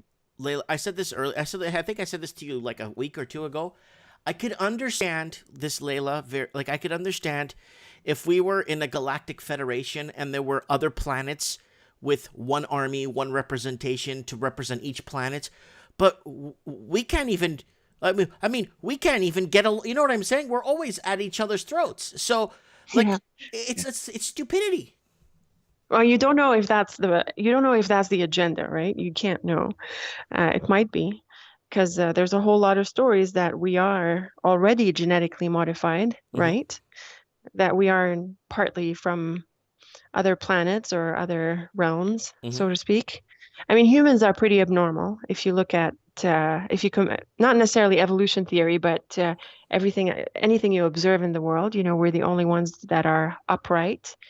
Our kids take a long time to grow, which is very abnormal compared to 15, even mammals. 16, 17 years. Yeah. I mean, they weren't always dependent for that long. Like they were dependent up to 14, 15 in many cultures. We take an awful long time to get our kid to grow, which is abnormal even compared to developed mammals and things like that. But anyway, that's like a conversation for maybe another time. Like, star seeding and things like that, all of these stories. Yeah, so that's it. So how's the second wave coming along in Canada, Mike? I don't know what's happening. I think there's a couple of other major scandals coming up in the news today and yesterday from our great leader, JT. So maybe they might usher in the second wave sooner because I think somebody died of it since January in a major city. I'm not going to get into the facts. I don't want to get this person in trouble, but somebody in a major city died of this. That's in the ICU. That works in the respiratory ICU center, and a person died of it in a major city in Canada. A person since January died of it. Right.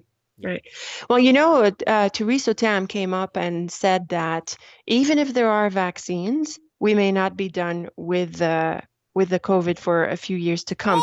And I think they're hinting. They keep hinting at this timeline, right? Like so there's 2 years in Victoria, 2024 until the airplanes come back to normal. Some people are flying around the 2025 number. I think Max Egan was one of them. And it's rolling waves. So BC numbers are going up while Ontario numbers are going down. And then in Ontario, they threw that number that we can't expect kids to be in school for more than 2 months. So I'm looking at the fall before there's another lockdown, and it's probably going to be a major one. Yeah. Well, again, a person died in a major city from this, a person, since January. So Ontario's numbers are not one. There's more, but of course it's all like I don't believe in COVID. Period. I'm not Well, no, interested. this I'm person not was a interested in the science. respiratory specialist in an ICU in a major city in Canada, and they told me that a person died since January, but they were riddled with a ton of other underlying things. Well, that's the case with all the COVID deaths. They're either fake or they're caused by other complications. Do you remember 3 Mike and the Nights ago when that motorcycle crash, the guy died in a motorcycle crash and they labeled it as COVID? Yeah, why? George Floyd. So Yeah. No, it's complete BS. And of course, there's plenty of what they call iatrogenic deaths, which is dying because of issues happening in the hospital itself. right. Like people exploding people's lungs. But Layla, let's go back to a video I did earlier this week about the Canadian youth dying on the streets of overdoses. 2,300 overdoses last month. Yeah, that doesn't sound like a pandemic. 2,300 overdoses last month in the province of British Columbia. And there's like a person that died of COVID since January. Yeah. What do you have to say about 2,300 overdoses? Well, it's intended. They've been using the drug cartels forever. People are very good at blaming China about fentanyl and all of that. Yeah, of course, China is not to be spared. But the people in office, they welcome that. It's very easy to stop these things at the border. It's really easy, even small, small amounts are being caught. It's like money laundering. It's very easy to ask, where does this come from? They don't. It's intended. It's like the OxyContin story in the U.S. Yes. Whether you format it as a pharmaceutical thing or it's illegal, they're going to work on every channel. Yeah. If they cared a lot about this, they would have prevented it a long time ago. Right. It's intended. Yeah, it's intended, and that's I just when I saw that, and I remember living in Vancouver and the amount of people that were carried away in stretchers. And I spoke to one ambulance guy. He told me he went to pick up the same guy 4 times in one day. Yes, of course. You know why? Because you have taxpayers who sponsor shooting sites, or what are they called? Injection sites, sorry. Like really? So they can inject themselves safely, so they don't overdose, so they keep at it. Like people are profiting from this. I know. For sure. Yeah, and they make it sound like it's civilized to have injection sites, like, it prevents overdoses and it's a cleaner environment. It stops the spread of AIDS and, other, anything that can be contracted from a needle. But no, actually, they don't. And that's something that's mind-boggling in view of how much depopulation they want to carry out, right? Like, why do you go to great lengths to make people's lives longer, to allow things like artificial insemination, to save people from drug abuse when you actually want to depopulate the world, right? Because they profit at every turn. RAH in the comments is saying 825 of all deaths in Canada were of people of age 83, average age of 83. That's probably for COVID. Average age. Yeah, well, it's not COVID. It's just aging, and that's another issue. Like, I don't believe in anything that has to do with Western medicine, but they have a knack for medicalizing death. Like everything in life dies. You're born, you live, you grow, then you age, then you die. This is natural. Hold on a second. So they medicalize. They make it sound like it's a disease to die of something. So while you're going to die me, of something. Layla, hold on a sec. Layla, you're trying to. So this is what you're trying to tell me, that old people die? Yes. Can you believe that? Oh my God! Discovered on the Mike they died of a heart old attack. People die. Like how are you supposed to die? I mean, how does someone die? Something needs to stop, right? Yeah. No, it's a heart attack. That's a condition. It's not a condition. It's just the clock stops. No, I'm not given to diseases and things like that. I think that's caused by radiation and bad lifestyles. Yes. But things happen naturally as well. Hmm. Okay, Layla. Anyway, It yeah. was a blast having you. Thank you, Mike. No, Thanks, thank everyone. you. We talked for a long time. And We did. yeah, just keep your eyes and ears open, and let us know what's happening there in the Middle East. Just keep your eyes and ear there, and just let us know. Keep us updated, okay? I will do. Thank you. Thank And you, you guys Layla. stay God safe bless as you. well. God bless you. God bless everyone. Thanks. Thank you. So that's our Syrian girl in the Middle East there, giving us a little bit of an understanding, or keep getting a lot of us up to speed on what's happening here. You know what I'm saying? Let's do some quick shout outs before I go to the comments. I'm just riddled with shout outs here. Okay, so we got okay.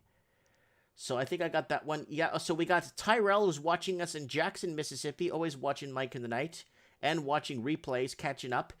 Daisy Allen, Oklahoma City. Juan Melendez in Salina Cruz, Mexico. Carolina Sanchez in Panama City, Panama. Mike, a lot of people are listening. A lot of people talk about your show. I was overhearing someone at a bus stop talking about Mike in the Night. Wow. In Panama City, Panama. Felix in Springfield, Missouri. Mike in Calgary. Duke 44 in Fort McMurray, who is listening to us. So we got quite a few people from the ends of the world we are broadcasting to. And I'm broadcasting from the secret hacker bunker, or a bunker layer, secret bunker layer, hacker bunker layer, whatever you want to call it. So we got Matthew Elu in the house. Woo! Matthew says he comes onto Mike in the Night to get his news from Australia. We got Layla, of course, in the comments saying thank you very much for being here. We got Lord Humongous in the house, too. Don't forget to check out his channel. And I think he's got a, Patreon. We got Java Junkie in the house from Toronto, Ontario. Then we got Blunt News. And someone's telling Lord to call in. Lord called in last week. Or was it trends in the housing market? I didn't speak to. It's been not a long time since. It's been very recent actually since I spoke to Lord.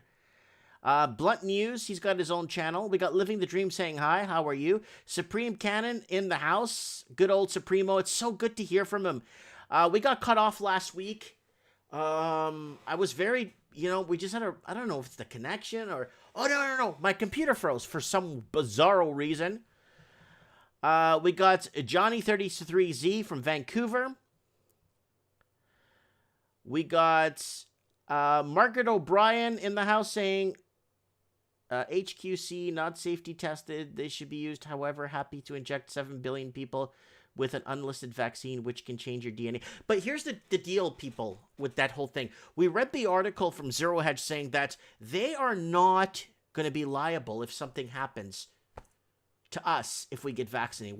The vaccine companies have no liability if something wrong happens to somebody or somebody, Oh, okay, hold on a sec.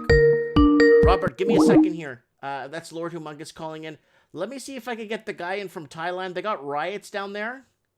Hold on, let me get Thailand guy here real quick and see if I can get him on the show real quick. And see if he could tell us what's going on with the massive rioting down there.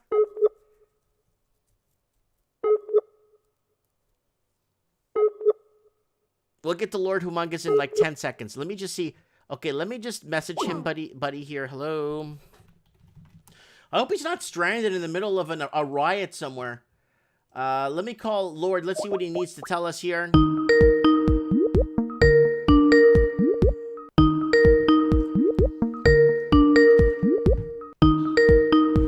Pick up.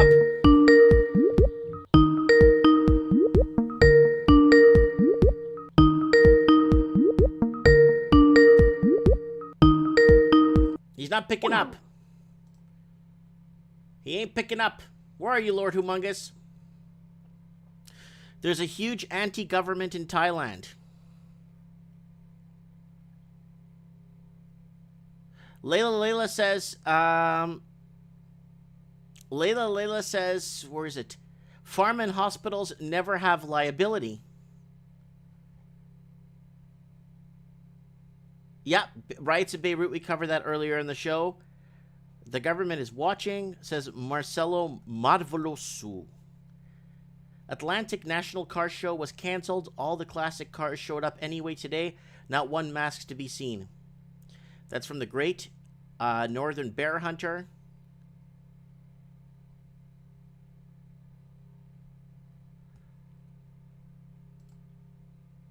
All right, let me call Lord Humongous. See if he picks up. Pick up.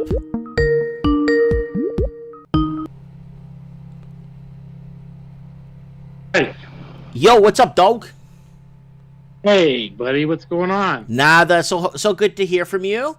So what's going down? What's the scoop? What do you want to tell us? First, before we get into anything, I need to know, are you going to get the vaccine? Of course, buddy. You know, I want to be identified, tracked, traced, and put into a FEMA camp. So how are things in the humongous territory down in Colorado? Everything's pretty quiet. Watching baseball with cardboard cutouts and stuff. But did you hear about COVID Cuomo, the New York mayor? I mean, the governor. I don't even follow that. I don't even what's he saying now? Well, he's there's so many people leaving New York City, all the rich millionaires and billionaires or whatever, the tax base, that he's basically he's calling them up, offering cook them dinner, and he'll buy them a drink if they come back. They've all left to the outskirts of New York, city. Excuse me. Mm-hmm. Yeah, no. I don't blame. Look, Lord. This happened in Vancouver, where a lot of the taxpayers are the middle class that actually prop up or keep the economy going and pay for the infrastructure. They all left. California. Yeah. Look at California. Yeah, they're all in Arizona now and Las Vegas and parts of Texas. Right on the verge of a major housing when the real housing collapse happens in the next probably couple months before the election. You're going to start seeing some real fireworks. It's getting bad. I mean, every major metro, in the United States is basically under siege. Because everybody's so politically divided. That was their plan. If we fight each other and kill each other off, then that'll be less for them to kill. Divide and conquer tactic. Sum Zum's the war. What is it? War and the art of war. Yeah, that's one of them. No. I mean, they've done a good number for decades on Americans, and I don't consider myself a part of this government anymore. It doesn't mean anything to me. So, all these people are spineless cowards and criminals. Remember, Lord, when we talked about this like 2 years ago? Governance. I want governance to make sure our streets are clean. I want governance to make sure that this bridge doesn't collapse and make sure that their engineers are fixing it with our tax money. I want governance where they make sure that we have safety checkpoints at people coming into our country. That's the kind of governance I want to pay for. Making sure that our schools are open and free to teach what curriculums the teachers feel like teaching their students. You know what I'm saying, Lord? No, but all that tax money is going to Chinese corporations. Did you hear that story? Yes. Yeah. If we have a private central bank that can print trillions upon trillions upon trillions of money that's created that will never be paid back, why do we pay taxes?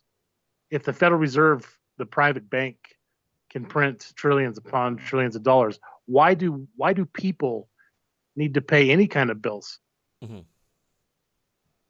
Do you see what I'm saying? I see what you're saying. That's a form of enslavement, right? Of course it is. It has been since 1913. Mm-hmm. But it's going to fail at some point, and that failure rate is coming very quickly. They're not going to be able to sustain this. How do you expect your populace, non-productive, to be sitting at home some people are getting paid. Some people haven't even received anything. You know, but these people become non-productive. So when you're non-productive, your system breaks down. It doesn't matter where you're at in the world. It's going to happen to every country. China is going through massive problems. We're going through massive problems. But as soon as that fiat note loses all confidence, which I think it already has for the most part, that's why you see silver and gold and real money shooting up through the roof. You know, it's just... it has to. Silver and gold need to go up. Silver and gold need to obviously outweigh the phony paper and all that. We covered that. We know that. But how long would they allow it? How high would they allow it to go? Or it has to be reset and revalued. Breakers. You know, remember the last video I made where I shorted a few junior or miners, gold miners. I shorted them. A lot of them went down, and they've been going down. Yeah. But here's the deal. Because it's the ones that control the breakers, the switches, the spoofing, the buybacks. It's the manipulation through the computer algorithms, the high trading frequencies. It's the derivatives. It's all the debt load. You know, they can make whatever stock they want go to $1 trillion or, you know, zero. You know, they can push down physical metals, but this is where they're getting caught at on the Crimex, because the Crimex is blown apart. They cannot deliver right now. They have like 163,000 open contracts for delivery in the month of September. You know how many ounces of silver that is? Do you know how many ounces of silver that is? Though? Well, it's billions. Deutsche Bank has been since, you know, they have contracts that they have to fulfill for gold that still haven't been fulfilled since 2010. Oh yeah. People are asking for their gold since 2010.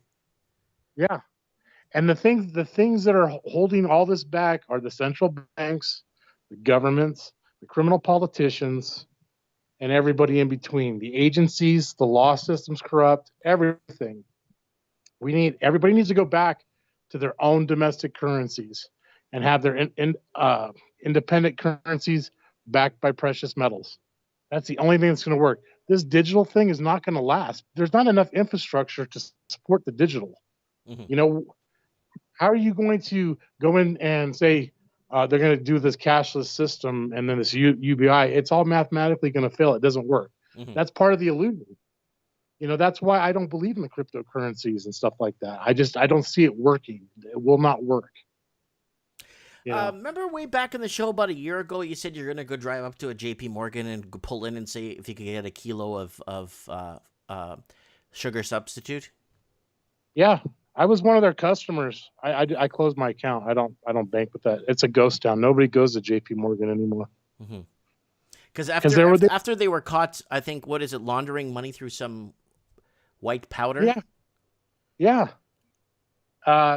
They were designated a criminal organization by the Department of Justice.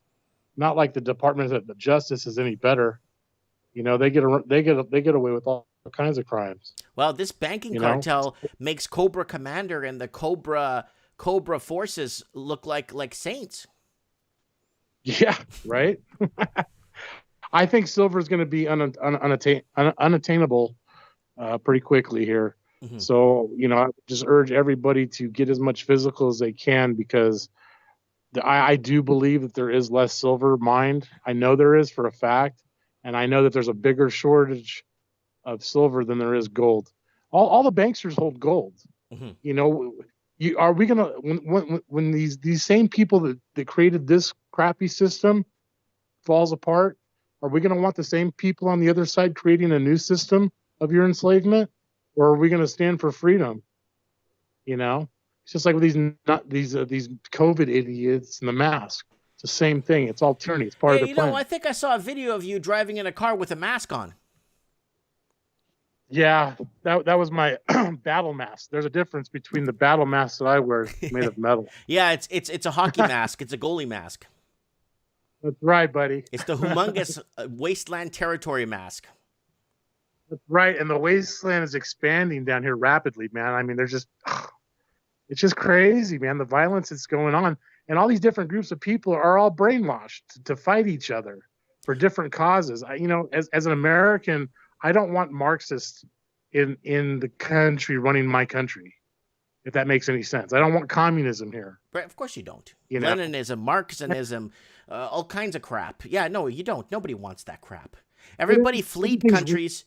Everyone fled a lot of their ancestral countries to avoid that crap, right? If whether they were living in a zone of pain or they were living in a zone of political unrest, Exactly. But that's how they get in. That's how they've infiltrated. Mm-hmm. They've done it incrementally over the last decades. They took control of the educational system. They teach your children all these Marxist ideas. Mm-hmm. That's why you have these millennials out there that are running around trying to. Oh, did you hear about the one up in Portland where they tried to lock the cops inside the building and set it on fire? Yeah, I heard about that, and I heard about them burning Bibles too. Yeah, they're protesters, though, right? They're not rioters. They're not creating mayhem. They're not trying to attempted murder. Even though I don't like the police myself because I know that's corrupt, but you can't do that. Not in a civilized society, and that's what's the problem. People are losing everything because of this very monetary collapse. And everything's covered up by the monetary collapse. That's what these centralized central planner bankers don't want. They don't want to lose that control of the purse of creation of money from nothing. Mm-hmm. And that's all the central banks That do. would be imagine we could do what they do. Oh, hey, Lord, listen, I want to go pick up a new car. Okay, just go to the printer downstairs, print off some money, cut it out, and go drop it off and get your car. Yeah, but have you heard of Utah bucks? Utah. Yeah, Utah came out with fiat money, but it's actually infused with 1/100th of a gram of gold. Really? So there's literally gold in the paper. I would feel comfortable using a system like that because the actual material is in the paper or the fiber. Yeah, and it doesn't take those little identification strips. Yeah, they could make the identification strip out of silver and gold, and that would actually be even better because then they're going to have to use silver to counterfeit money, and that's going to cost them even more. Exactly. I mean, even if they brought back, that's why they did away with the gold certificates in the silver certificates. Mm-hmm. That was fine as long as you could redeem that for an ounce of silver, whatever that note. You could take it back to whatever local bank, not central banks, not the big government-run criminal organizations, the counterfeiters, but local small banks. Mm-hmm. They supported the local economies. That's how it all started. That's how everything grew. Mm-hmm. But people they're not taught this stuff, man. They're taught to be good little slaves, watch your TV, eat your tainted food full of chemicals, But we did hit a few home runs though. We did get the internet on our side. We have a couple of shows that are still airing that talk about these things. We still have a lot of people unplugged from cable. So we did hit a few home runs in the last 10 years. Right. And more people are waking up to this fact, I think. I think it's, it takes a while for a lot of the dum-dums to get up to speed. But yeah, no, technology is horrible, man. These big tech companies are all in it. Bill Gates, Microsoft. How can they be valued at $1 trillion? Amazon, well, because what is they own Amazon? Some warehouse somewhere in God knows where, and that's what they're valued at, right? Amazon started in 1995 or something like that. Yeah. It was a stupid bookstore. It was a book. That's correct. They only shipped books at one time, and it became a government subsidized inside money funneling for their criminal friends operations. That's why Jeff Bezos, the clown, is so rich. Look at Crapple. They're in bed with China. Do we want China really getting into American technology? I mean, I don't know who the idiots were that sold them all this tech over the last 30 years. Secret. The Chinese are all over Australia. When it comes to mining, when it comes to technology, when it comes to their water supply, when it comes to their infrastructure and their highways, Lord, I was talking to Layla, and I said, and someone said in the comments, if America goes dark or something happens and loses its foothold or something, Australia will become the next Tibet. Well, I agree, and but I do think that they can never really kill the dollar, because what they perceive is the dollar is not the dollar. The dollar is a weight of silver. You know, it's a Spanish word. Go look it up. Mm-hmm. So you can't really kill the dollar. So they've been manipulating, calling the currency money Mm-hmm. and the dollar, and it's not. Right. And people, to save and reverse this thing, and for the people to really win, we have to defeat these bankers. We have to defeat these central planners and all these other idiot groups that are trying to rip apart the values that America was built off of. And that's the bottom line. And throwing God out of the country. Resilient. You know what, Lord? We're resilient, and I'll tell you why. I'll give it a positive note here, because they've tried so hard to dismantle the family. They tried so hard to dismantle community. They tried so hard to dismantle. They tried divide and conquer. They tried to dismantle the educate. They tried, but some way, somehow, somewhere, we always become resilient, and we always rise to the top and wave our flag. Right. But it's getting scary, Mike, is what I'm saying, because they're using things and psychological warfare to trick people that are normally good into doing stuff that's bad. Yeah. And they've been doing it for a long time. The whole Rockefeller agenda, the eugenics thing, I mean, it's just pure evil. It goes back to Margaret Sanger and, those type of groups. Those are all Democratic run groups too. Mm-hmm. All these people think it's Democrats or, oh yeah, well, Look at they this care guy. about our rights. Mm-hmm. No, they care about your false right. Right. They don't care about life. They support abortion and all other garbage, I hear you, brother. But all right. Anyway, I'm I'll going to keep it up on positive. It's a good show tonight. Of course, buddy, because you're here. And everybody take care. God Love bless y'all. you, Lord, and we'll be talking very soon. All right, brother. Goodbye. All right, bye. That is our man, Lord Humongous, from the Humongous Wasteland down outside of Denver, Colorado. And, wow, lots of people in the comments rolling around, and we got a ton of messages. I'm just overwhelmed. Mike in the Night is becoming popular. Look at this guy. Oh yeah, Mike in the Night's becoming something, man. And I've been Mike in the Night, been doing this for years. Okay, second hour channel plug coming up, guys. Article scan. Thanks for guys. We're gonna get another couple of callers on if we can before we. Always looking for first time callers that want to call in and weigh in on the show. So here it is, guys. Don't forget to subscribe to the channel. I cover big events happening across the Commonwealth. Trends in the housing market been going on for years. Here are the Mike in the Night guys. Go to the channel, Mike in the Night, the new generation. You'll see a ton of shows here. You could go on and listen. And there's quite a few people there's people watching. All these old episodes are still being watched. And people are saying they're catching up with different shows and different angles of people and getting to know some of the guests. And, okay, Lord, I know Lord Humongous is watching. I know the Raven's watching. I know Layla's watching. I know Supreme Cannon's watching. I know everybody's watching.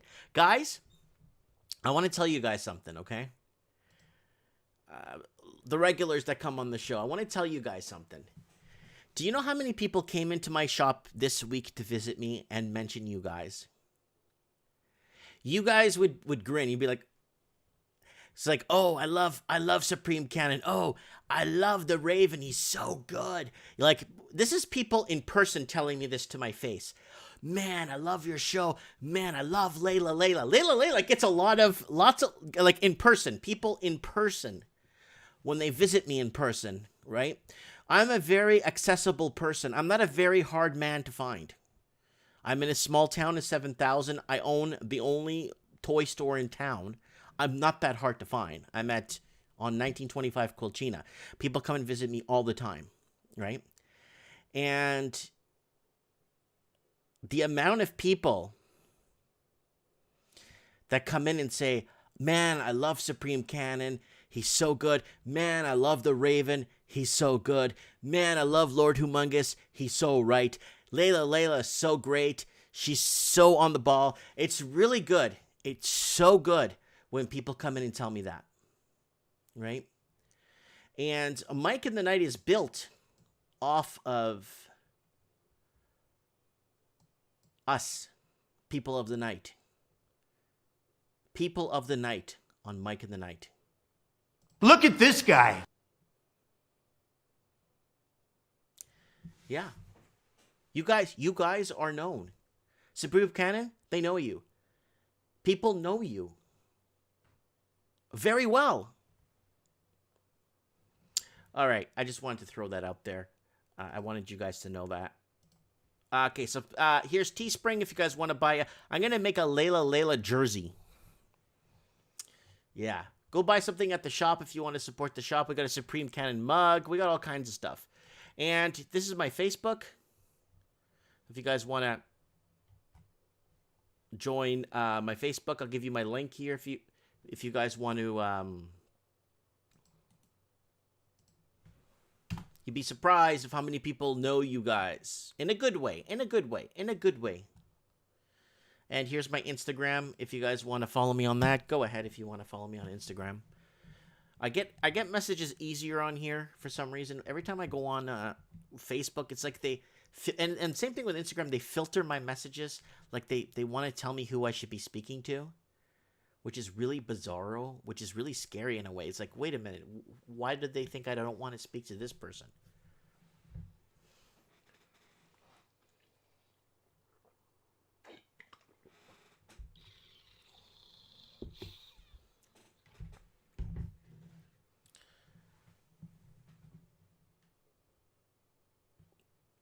Okay. The Raven saying a critical thinker is the globalist's greatest fear. Layla saying, laugh out loud. If I was still in Canada, I would have a bunch of these mugs.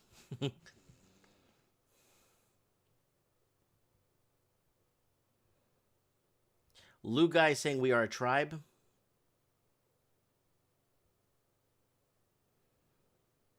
Ed is saying Queen owns the golden share of Halliburton.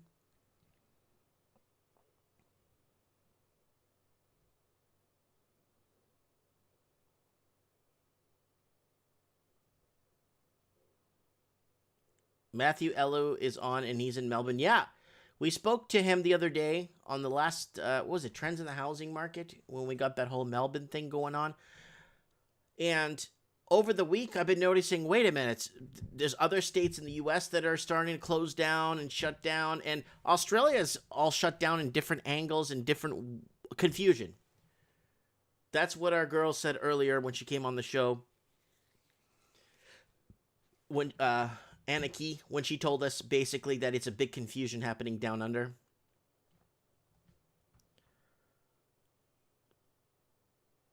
There's Tig Nim in the house. Thank you, Tig, for being here on the channel. Everybody is part of this. So people are talking about currencies. Anna's saying jails in Australia are having riots because the drugs are not being smuggled in.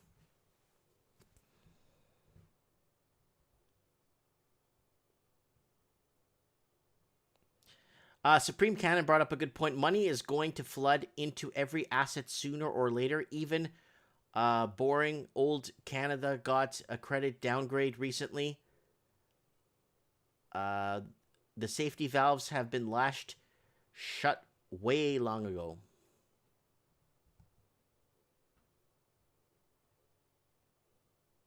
Mike Banks brings up a really good point here. No one side can always be in control.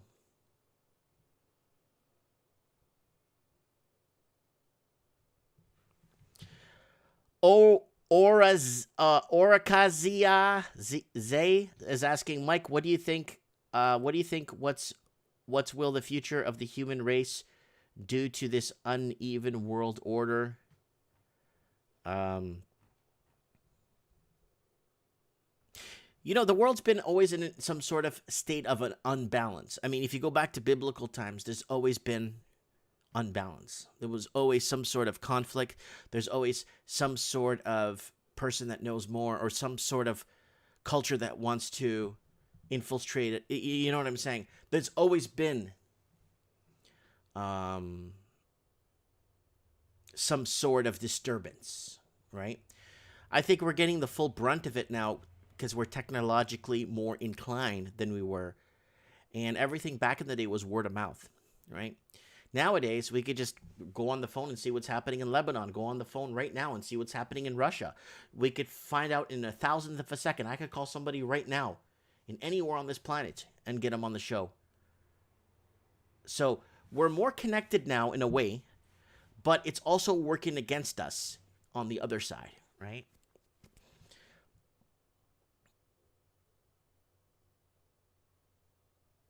Is there a coin shortage in Canada? I don't think that conspiracy's up in Canada yet. Tignim says history repeats itself. That's very correct.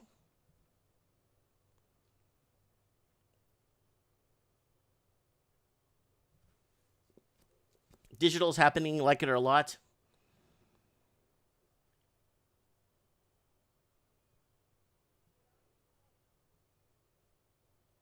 All right, let's get somebody on the show here. All right, well, you know what? Let's see if Supreme Cannon picks up. We had an issue last week, so let's see if he picks up the phone. Hola, Miguel. Hey, Hello, Supremo, what's up, dog? You there, buddy? Did we lose you already? Oh, no, we already lost him. Oh, damn. I'm here. Hello? I'm here. I could hear you. Hi. Oh, man. Might as well have two tin cans and a string here, you know? Yeah, I know your internet's been kind of boggy lately. So, buddy. Yeah. Okay, well, you know why I don't put a title on Mike in the Night, right? Yeah, well, because it could go any way, right? It could go any way within a couple of hours, man. We're not going days anymore, hours. Yeah, well, that's right. Yeah. Yeah, it's ramping up, isn't it? Everything's going hockey stick. It's fascinating to watch. So, give us a scoop. What's going on? What have you heard? What do you know? Well, I mean, for my little catbird seat in my little part of the world, things are picking up and they're busy again. There's still all the social distancing stuff. I'm actually, maybe because I've gone out more in the last couple of months, but I am noticing when I go, especially into the big towns, a lot of people wearing masks. You know, like they're still doing the thing, and they, you know, they're not being told any different from the powers that be, so they kind of have to do that. Yeah, I wish I was calling from Puerto Rico, Raven. That would be awesome, frankly. They probably have better internet than I do here. Yeah, it's I see Trump went ahead and issued a big EO. That's right. Suspending payroll taxes to the end of the year.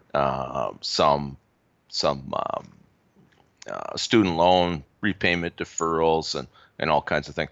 I mean, when you've got to the point you decide that doesn't matter, you make all kinds of big promises, right? But the fact is, the world flies for the most part on one engine, and that's the U.S. economy. So if he doesn't get it restarted again, the whole plane's going to crash. That's everybody, every other government in the world. That's their only shot at staying aloft, the way I see it. So he's got no choice. Let me interject real quick here. Sure. So, like, if the lights go out in America, something happens in America, it gets destabilized, something happens politically major, I think a lot of countries would be in a lot of trouble, like Australia. I think New Zealand would be in a lot of trouble. Anywhere that's close to China and the South China Sea and the Sindhu India and China dispute, I think tensions will go through the roof if America gets destabilized in some way or sorts or form.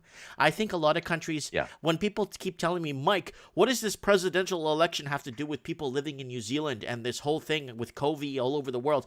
It has a lot to do with the whole world. Oh boy, it does it ever. Yeah. Yeah, it's the most powerful, especially consumer economy in the world. It affects everybody. The American election is going to affect financial markets. It's going to affect the cost of commodities. You know, whoever takes control of that ship of state, and it's an enormous ship and a ponderous ship. Okay, think oil tanker with a 9-horse 7 root on it. Okay, like it's not going to change direction really quickly, but the person at the top can start doing all kinds of things, and and they can grind all kinds of good things to a halt for a lot of people.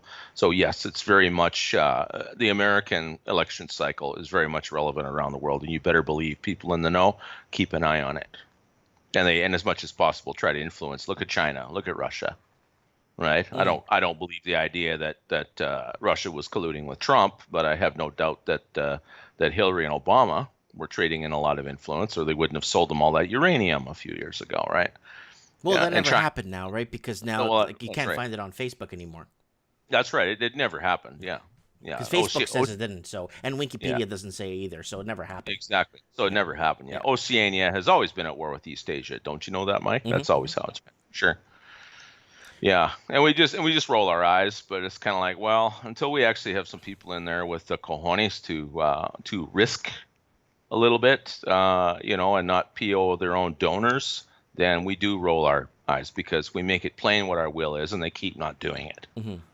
So yeah, it's a problem. But that's why you have this unrest, and that's ultimately why you have these at least symbolic elections and referendums like Brexit and Trump and Bolsonaro and Salvini in Italy and Marine Le Pen in France. No matter what they do to her, she's just the Energizer Bunny. She just keeps coming back. I mean, these are ideas whose time has come. Stuff is going to get interesting. Yeah, interesting in a chaotic way, in a sometimes scary way, crisis way, but also it's things that you and I on the sidelines of a more traditional mindset have been kind of waiting for the pendulum to swing back for a long time, and it's the pendulum. Right? Isn't that a movie? I remember that from a movie by what's his name, Vincent Price, The Pendulum. The Pendulum, is that right? Yeah, I've never seen it. That was a good movie. But anyways. Yeah, so it's yeah, we're hitting a time of intense financial hazard. Obviously, I've seen negative interest rates being bandied about on here. I think it's inevitable. I mean, if they're going to continue to go negative, they're going to have to pull cash. They will have to pull cash, but that's going to create problems. Well, they're going to have to pull cash because it could be a runoff on the banks once they go negative. Sure, but even savers get punished. Savers get punished, absolutely, but then they just save in something else, don't they? Why is gold at an all-time record high? It's because people aren't going to accept negative interest rates. They're going to put their money into something else. They'll even eat the taxes. Like apparently the German government is talking about punishing the owners of paper gold, the ETFs and that sort of thing. Yeah, Layla, maybe banks is too kind of a term. I don't know, but but we use banks, with quotation marks around it, right? You know what I mean? Yeah, I mean, what will happen if people can't buy gold and silver? And I say, well, you have to, what they want you to do is be good little consumers and continue to burn your family's legacies up, paying interest to credit card companies. Even the Bank of Canada, I believe it was Steve Saretsky or Evan, said just a week or so ago, the Bank of Canada is basically begging people to borrow money because that's how you create and expand the money supply in a credit-based economy. So if people aren't are severely borrowing, over leveraged, there's no jobs. So well, sure, it's going to be talking really about tough. that for 2 years, and you've been talking about it longer than that. This was madness. Of course, it was going to end, and of course, it was going to end badly. Here we are. If COVID did anything, it just finally took all those people who were, everything's fine, extend and pretend, and the emperor's new clothes or whatever, just pretend everything's good. And COVID basically pulled their sweatpants down around their ankles so we could all see their boxers with the pink bunnies on them and laugh at them. It's like, you clowns, we told you this was going to happen, and now you're still pretending it's not happening, and the media's pretending it's not happening, and it's just farce now. It really is farce. But the problem is what they've been calling the new normal for the last 15 or 20 years was absolutely ghastly. It's just mammon personified. Of course it was going to blow up sooner or later. But you know what, Supremo? I think I could bet you 100 to 1 that if the election goes the way of the controllers this November, I have a feeling that everything will bounce back like absolutely nothing happened, like a light switch, and they would actually find ways to reincorporate and kind of make everything quick in a heartbeat back the way it was if the elections go the way of the handlers in the United States. I think so. I think if Obama was president still, this COVID thing would have been nipped in the butt and they have 0 cases. Oh, of course, this COVID is going to miraculously disappear after November 3rd, regardless of who wins. Yeah. I mean, they might double down if Trump wins again, which I suspect will be the result because, good Lord, who else is there? Well, they got Vegetable we've been over Joe. this. Vegetable Joe's winning in the polls. Well, absolutely, yeah, and we can trust the polls. Yeah, because Hillary Right. supposedly won the election before they even counted the ballots, and she ended up losing. That's right. No wonder they're so mad. The pollster said she had a 95% chance of winning, and she's not in the White House. Well, plainly, she was robbed. Right. And they want to go after the robbers. They want to go after those people who, like Michael Moore said, who's no Trump supporter, basically said it was going to be the biggest FU in political history because, you know, their lives had been destroyed and they only had one thing left that they could do, and that was their vote. They could throw a Molotov cocktail into the machine and screw it up, you know. And when you say elections don't matter, well, sometimes they do because they're definitely angry. They're very, very upset, and we're just watching them get more and more irrational and ridiculous. This election matters so much because the whole world's going to hell because of it. Yeah, that's right. Yeah, elections don't matter. That's why everything is absolutely blowing apart. Right? Yeah, I get it. Yeah, for sure. I understand that most of it is symbolism, right? Oh, the people have a say. Like in Canada, we got Raven, I don't disagree. COVID is about reshaping the world, but I mean, everything they do is about reshaping the world. It's just they're reaching a point where their shaping tools are starting to hit some harder material than they're used to picking at. They can't build a statue of Moloch with a crucifix around its neck, and they can't seem to chop that thing off. I'm being metaphorical, okay, but you understand what I mean. They're trying to build an image, and they can't quite make it happen, and it's making them angry. But that's fine. They can throw all the tantrums they want because they just look more and more ridiculous, and more people point and laugh at them, and they can't stand that. They can't stand that. I would say, Raven, that they fear that even more than rational thinkers. It doesn't matter if Trump was selected for 2 terms years ago, Raven, at all. It doesn't matter. I mean, you have a distinct power block that has been blanked out of representation by media and supposedly conservative politicians for 40, 50 years. Right. And now that power block has rose. So they're trying to create possibly a new form of chaos. Let's go with that. But the assumption is they're going to manage it and control it. And I don't think it's that simple. I think it's a rival faction. It started lingering. That started happening around mid 72, 73, 74. You started seeing that balance. Yeah, about the time that the U.S. went off the gold standard. Yeah. The petrodollar, okay, which was brought in as an alternative at least, okay, and that's when Nixon in 72 also basically began to sell out the United States to China. He began to get, now I think he did it, made the first trade deals with communist China, not because they suddenly became fans of communism, but because there was this Cold War going on. So he was trying to break up the communist alliance between the Soviet Union and China. Right. And in that regard, it did succeed. He waved the money in front of them. And, you guys, we'll never agree, and that's okay. It's all right. I love you all.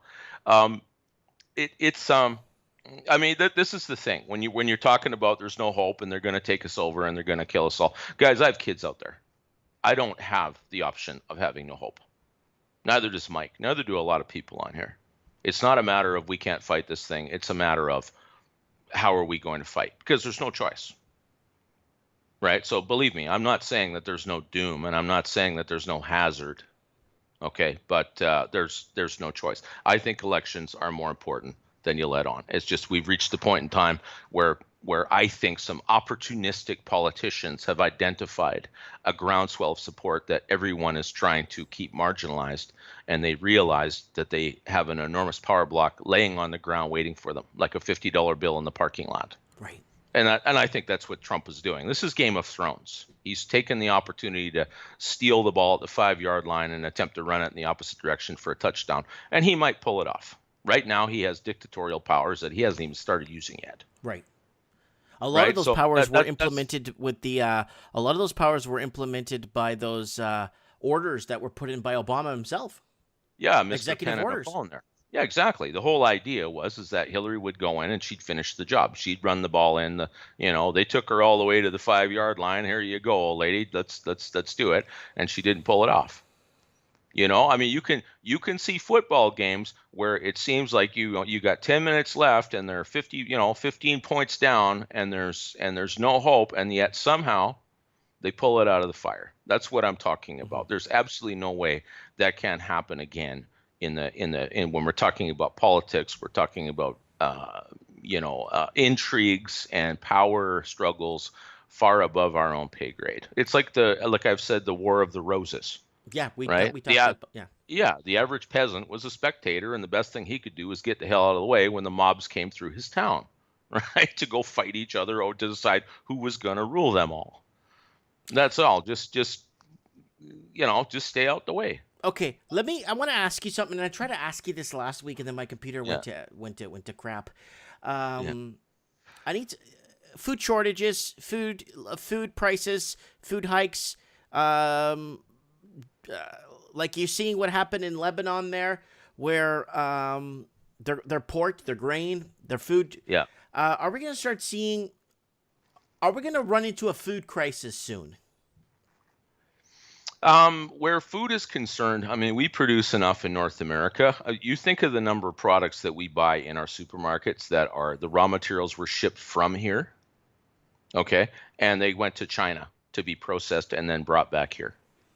This is something that I really don't think people have put much thought into. If we have an economic collapse, okay, or say you had a nuclear war, right? What's it going to take out? It's going to take out the seaboards where the people are. But you have this massive agricultural and raw material and hydroelectric and electrical and natural gas industry in the heartland of North America that is specifically for producing the massive amounts of stuff for these consumers living in the urban termite mounds. Well, say they're not destroyed by a nuclear war, but you have a banking collapse, and all of a sudden they don't, they can't consume so much anymore. Okay. What's going to happen to the price of all those goods when you have all of these? The farms aren't going to go up in smoke. The oil wells aren't going to suddenly run out. The hydroelectric and the nuclear dams and the natural gas plants and the coal plants aren't going to suddenly stop working. What's going to happen is the price of all kinds of things is going to drop. Mm-hmm. So if you have some kind of currency reset, which would be inevitable because of a financial collapse, no, that stuff would become affordable. The price of a lot of things would probably drop. It would actually probably be more abundant. Plus, of course, you have civil breakdown, as I see that term just mentioned here. You have emergency powers in a case like that. I mean, you had food stamps for years. I don't think Canada has an action plan for continuity of government. I think America does. I think Canada has no idea if they're tricking or treating when it comes to continuity of government, if there is some sort of either a civil unrest, deplatforming of the government, or something. I think Canada just doesn't have any form of continuity of government. No, I agree with you. But we have small populations in all of our provinces with a lot of agricultural land. And I don't think that your average farming community or even a big outfit like Monsanto or Archer Daniels Midland, it would be no problem for the President of the United States to nationalize them. You would probably wind up electing somebody or getting somebody in Ottawa who would actually have the skills. The problem with Liberals particularly, but most Canadian politicians, is they take our stability for granted. They're just very, very complacent, and they don't think about things very strongly. Speaking of products, and let me tell you something. This is kind of weird. You're not going to believe this. I have a friend that's trying to build a house. He's been trying to build a house now for a few months, okay? Yeah. And he inquired about buying lumber. He needs to buy about $35,000. $44,000 Canadian in lumber, okay? To build this home. He actually found a way to logistically buy it across the border, okay, for I think it was 16,000 US, which came up to about 23,000 Canadian for half the price, okay? Mm-hmm. And all the wood was from Canada originally. Of course. Because we're speaking of logistics. He told me this morning, and I'm like thinking like in my mind like, so let me get this straight. You went across the border to the United States to buy Canadian lumber. You got it for half price. You got Canadian lumber half price in the United States, and you shipped it back to Canada. Like, what is happening? Like, I mean, is Canada the great ripoff? I wanted to ask you that last week too. The great Canadian ripoff. Like, what's going on, Supreme? Okay, I'll give you another example. I wanted to get my car painted. So I went to locally. They want $12,000 to paint my car. Okay? Okay. I found a place in Oregon says, oh, bring your car down. We'll take off your bumpers, your lights. We'll do it properly. We'll paint it. We'll even give it a couple of coats. We'll give it a good clear. We'll even put it in the oven properly, and we'll do it. We'll give you a double clear and all of that. Oh, well, how much would that all cost me? Oh, $2,000 all in. Oh wow. Well, the thing about the states, of course, they have 10 times the population, so you have an economy of scale. You know, a small town around here, you know, he's got one paint booth, and you know, you've got people that are trained journeymen and are probably making, you know, $30+ an hour, whereas down there, obviously, they probably don't have that kind of wage scale, and they probably have enormous shops with 10 paint bays.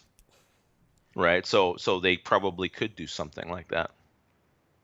Plus, if the car hasn't been in an accident and it's relatively straight, yeah. If you've got a team that can attack that thing, pull stuff off, and quickly sand it and primer it, whatever the hell they have to do, yeah, they could probably turn it around in a day or two. You know, like it just tackle it. You know, you can industrialize more technical and usually labor-intensive things like that. Mr. Singh says it was $102,000 for the wood. No. I'm talking about somebody else. Because I was speaking to Mr. Singh too about building a house too. I'm talking about this guy Marco who's building a cottage, and a two bedroom and something cottage, and it was about $47,000 for the lumber. And Mr. Singh is someone else that's building a home too, and the lumber is going to cost him $102,000. But I think if he got it from somewhere across the border, he'd probably get it for half price. Oh, easily. I can remember in the 90s, my former in-laws lived in Osoyoos, right on the border, southern border across from Oroville, Washington. And they would go down there to buy dairy products because they were 1/4 the price. You know, but that's because of, you know, Canada, we have a dairy cartel. Mostly, so you go across the border Canada to buy stuff from your country cheaper in another country and then bring it back to your, wow. Yeah. I was at a hardware store down there, and I remember seeing lumber from the sawmill that I logged for years, and it was way cheaper than I could have bought it for in my own hometown. You know, the markups, the taxation, the regulation, all of those things get added to the cost of everything here. Now, granted, down there it's a little more wild frontier, right? So when it comes to getting health benefits, getting stuff like that, you've got to you know, you've got to factor that in, right? Yeah, things might be cheaper there, but there are some things that are ruinously expensive that we pay the taxes not to have to endure. Yeah, Layla, the difference is Canada pretends to be something it is not. Yeah, you know what? I'm just going to go off on a little tangent here for a minute. I've been thinking about that, and somebody said something on Twitter that I thought was actually pretty profound. He said the founders of America basically founded an economic zone. When I think of the British Empire and the Anglosphere in general, that's what I see. I see this this founding of these economic zones all over the world. Like they're not really countries, right? Why do people go to Canada or the U.S. or Australia? Well, it's for free enterprise and a chance to bust their ass and get rich. You know, to institute Babylon all over the world. Mm-hmm. Oh, you're still there. Okay, you're seeing a little spinning wheel on the screen here. It's in some ways, when you see how stealthy the decline has been over the years. Canada exists, but it's something where we really had to fight wars to claim our identity, and then our politicians just proceeded to give it away, because at that time, at the end of World War II, the primacy in the world shifted from the British Empire to our enormous neighbor next door, and that's been undermining our identity ever since. You know, we are a British Dominion. If we don't have that as an identity, then we don't have an identity. We're just a raw material supermarket for America and the world. And And China. Yeah, that's what I mean. Yeah. And it's too bad. I mean, I love Mexico. China. Mexico's been living under the American thumbs, especially since the Mexican-American War in the 1840s. And Mexico's been able to maintain its identity, and it's just basically a Spanish colony. Mhm. So why can't we do that here? And then the reason is because we've had globalist leaders in Canada really since the 40s or 50s. There was this desire to differentiate ourselves from America, and it's kind of like, well, why? Why would you need to do that? Like, we had an identity. We got our own beach on D-Day. We only had 10 million people. I mean, we were definitely punching above our weight. We still are in a lot of ways, but we do it in spite of our government, not because of it. They're not helpful.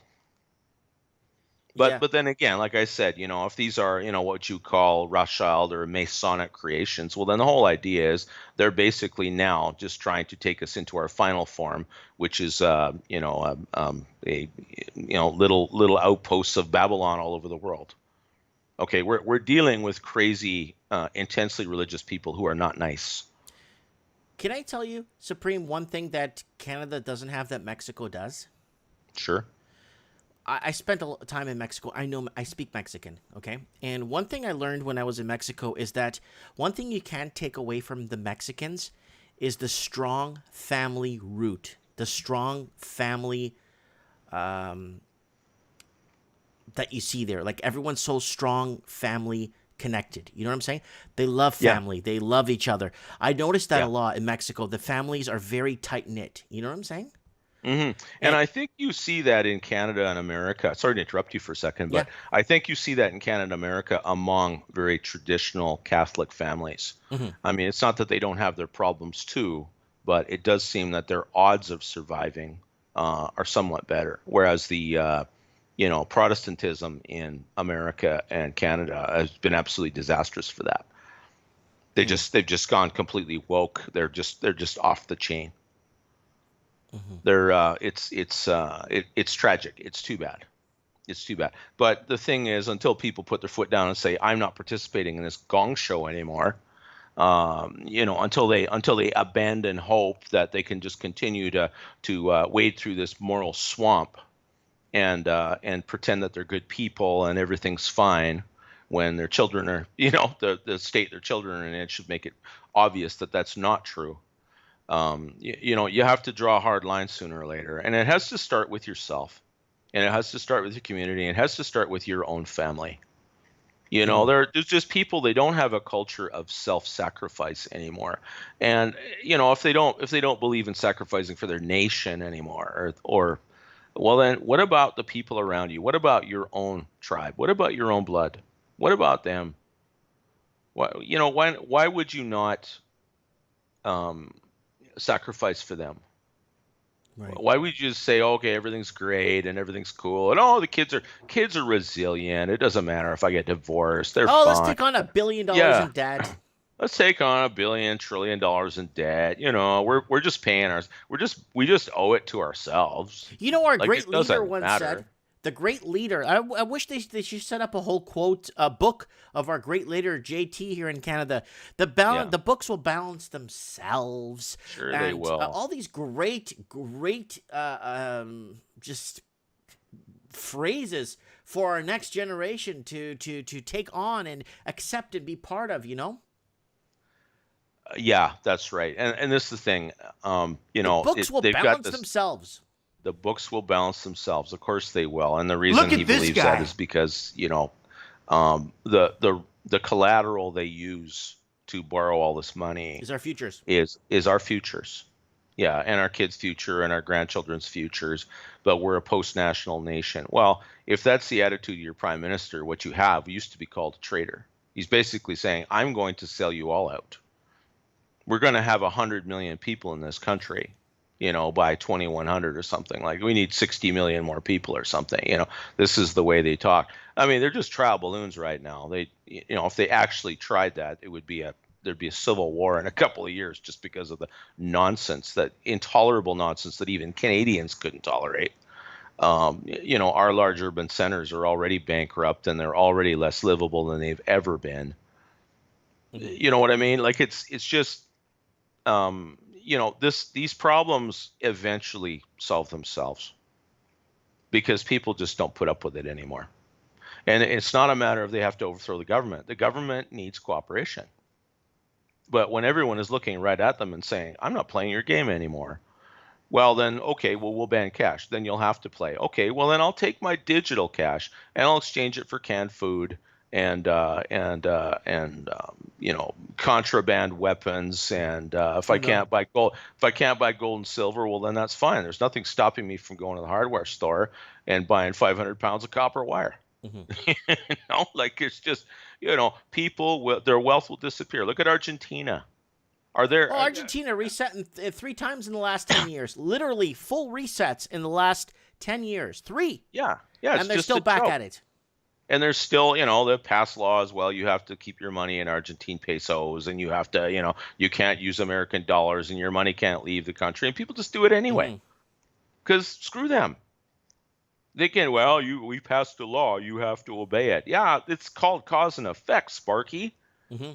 People don't care about, we mock Pierre Trudeau Jr. here, right? We mock these people, and we all do this, and I see all the same tedious memes on Facebook and all the rest of it. And God Almighty, people are not funny. They don't know how to meme, that's for sure. And the whole thing is so farcical. I can understand that. Like, what good things can you point to? It's just bad all around. But in the end, he didn't put himself there. In the end, our problem is the people that keep thinking that a guy like this is a statesman and that he's some kind of viable leader. This is how retarded a lot of, especially urban voters, are. And it's not like people in the countryside don't have their problems that make me roll my eyes too. Okay, but living out here my whole life. But we're still a little closer to the land and a little more exposed to reality. Like currency fluctuations have affected me personally. Wars in the Middle East affected me personally. The butterfly effect is real, and it affects a lot of people at various times. Democracy does suck, Lord. It's just basically 2 wolves and a sheep voting on what to have for lunch, right? And it does murder itself. The thing I liked about the American system is that it wasn't originally a democracy. There was no mass franchise. You had to be a landowner. You had to have some kind of financial stake in the state. If you were worried about your rights, you had the Constitution and you had the justice system to make sure that you were defended against the big boys and stuff like that. But in a lot of ways, guys, the fact that we live in this moral cesspool where anything goes, where absolutely everybody can do what they want, it's a complete free-for-all. If you live by your own internal code of ethics and abide by it, if you have self-discipline, if you haven't made a god of your belly or your bank account or your nether regions, okay, but you actually have a moral anchor in your own soul, you've never been freer. Yeah, it's ironic, but the truth is that free for all, if you are the person, the one-eyed man in the kingdom of the blind, you can prosper precisely because other people are dumb. Take the win, take the gift, do the right thing and do it to preserve yourself. Right, and to safeguard your own future. That's what these people in Argentina are doing. They go to work every day. They produce products and agricultural goods and things like that. But they take their money and as fast as possible, they change it into a sounder currency or a more universal currency, and they get the hell out of the country. And the government's response, because they're just chronically electing socialists all the time, is, we'll need to pass more taxes and more regulations, and it's just a gong show. Yeah. But eventually you wind up like what happened in Santiago, right? I know people think that if we get a reset, everything will reset accordingly and everything will go back. No, look at Argentina. They've reset 3 times in 10 years, and no, it's not that easy. Yes. A reset can happen. It happened 3 times in Argentina, but is it for the best? That's the question, right? No, of course not. Of course not. But it still comes down to, in the end, what is the tenacity and the wisdom of the people? Do they have any? Right? They had the same problem there, really, that we have here. And apparently they had the same problem in Chile. They were importing a lot of people that were not, of that original founding stock, be they Spanish, Anglo, German, what have you. Okay. And they, and these people are usually what you'd call low information voters. They just want more government cheese. They want this, they want that, they want the other thing, and eat the rich and all power to the people kind of a thing. Well, if the people are dumb, that's not good news. No. Right? And the people are dumb. The great mass of people, the collective IQ of a mob, even if the average IQ of the group is 100, the collective IQ is 50. And they take on the emotional characteristics of an excitable child. It's Hitler understood that. Goebbels understood that.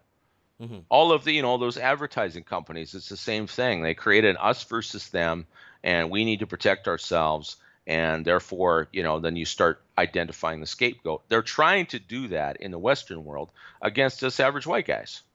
They're trying to whip up the mob so that we either destroy ourselves or prostrate ourselves. Or feel bad about ourselves. Or just basically hand everything over to the mob. Look at this guy. BLM thing, right? Or Chaz, right? In Seattle a month or so ago, right? Yeah, every white person in this community has to give $10 or $20 to every black person in the community, right? It's like, no, you stole this wealth, and you need to turn it over, right? These are not rational people. These are stupid people, right? Okay, I mean, Supreme, they're just fools.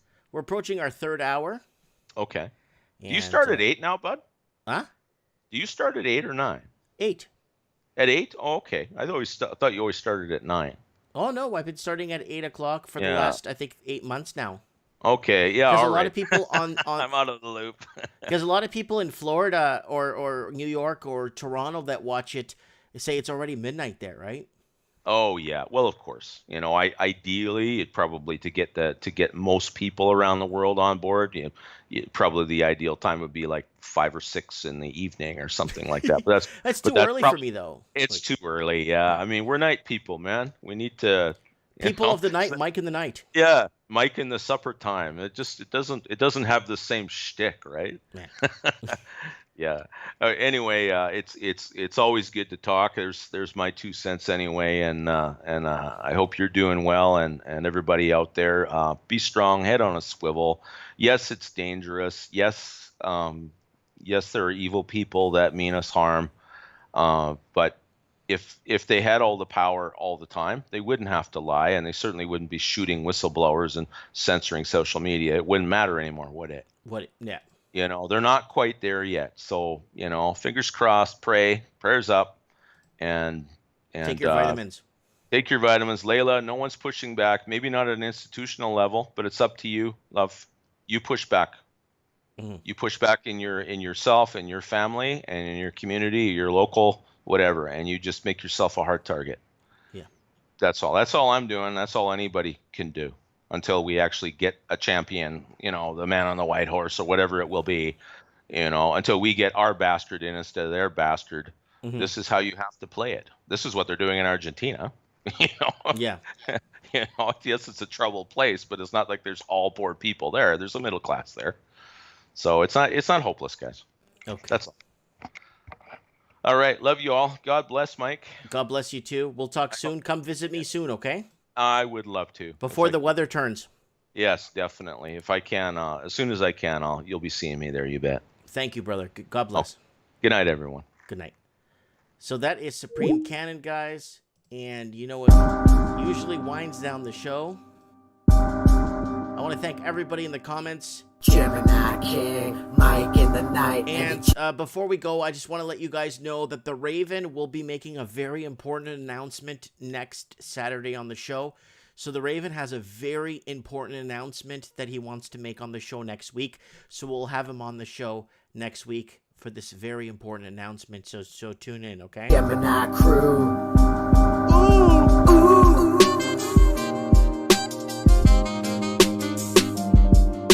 Look at this guy. The Donald Trump. The Mexican government, Mexico. I love China. Mike into the night, you're here with Mike in the night. Mike into the night, you're here with Mike in the night. Let's just talk about the world. Give this page another turn. Look at this 'Cause guy. You're here with us tonight. Everything's alright when you're here with Mike in the night. Mike into the night, you're here with Mike in the night. Giving the world light when you're here with Mike in the night. Mike into the night, you're here with Mike in the night. Sometimes things are just absurd, so let's just talk about the world, 'cause you're here with us tonight. Mike into the night, you're here with Mike in the night. Mike into the night, you're here with Mike in the night. Let's just talk about the world. Give this page another curl, 'cause you're here with us tonight. Remember, guys, everyone take care. And if you can't take care, please stay safe. Thanks for watching.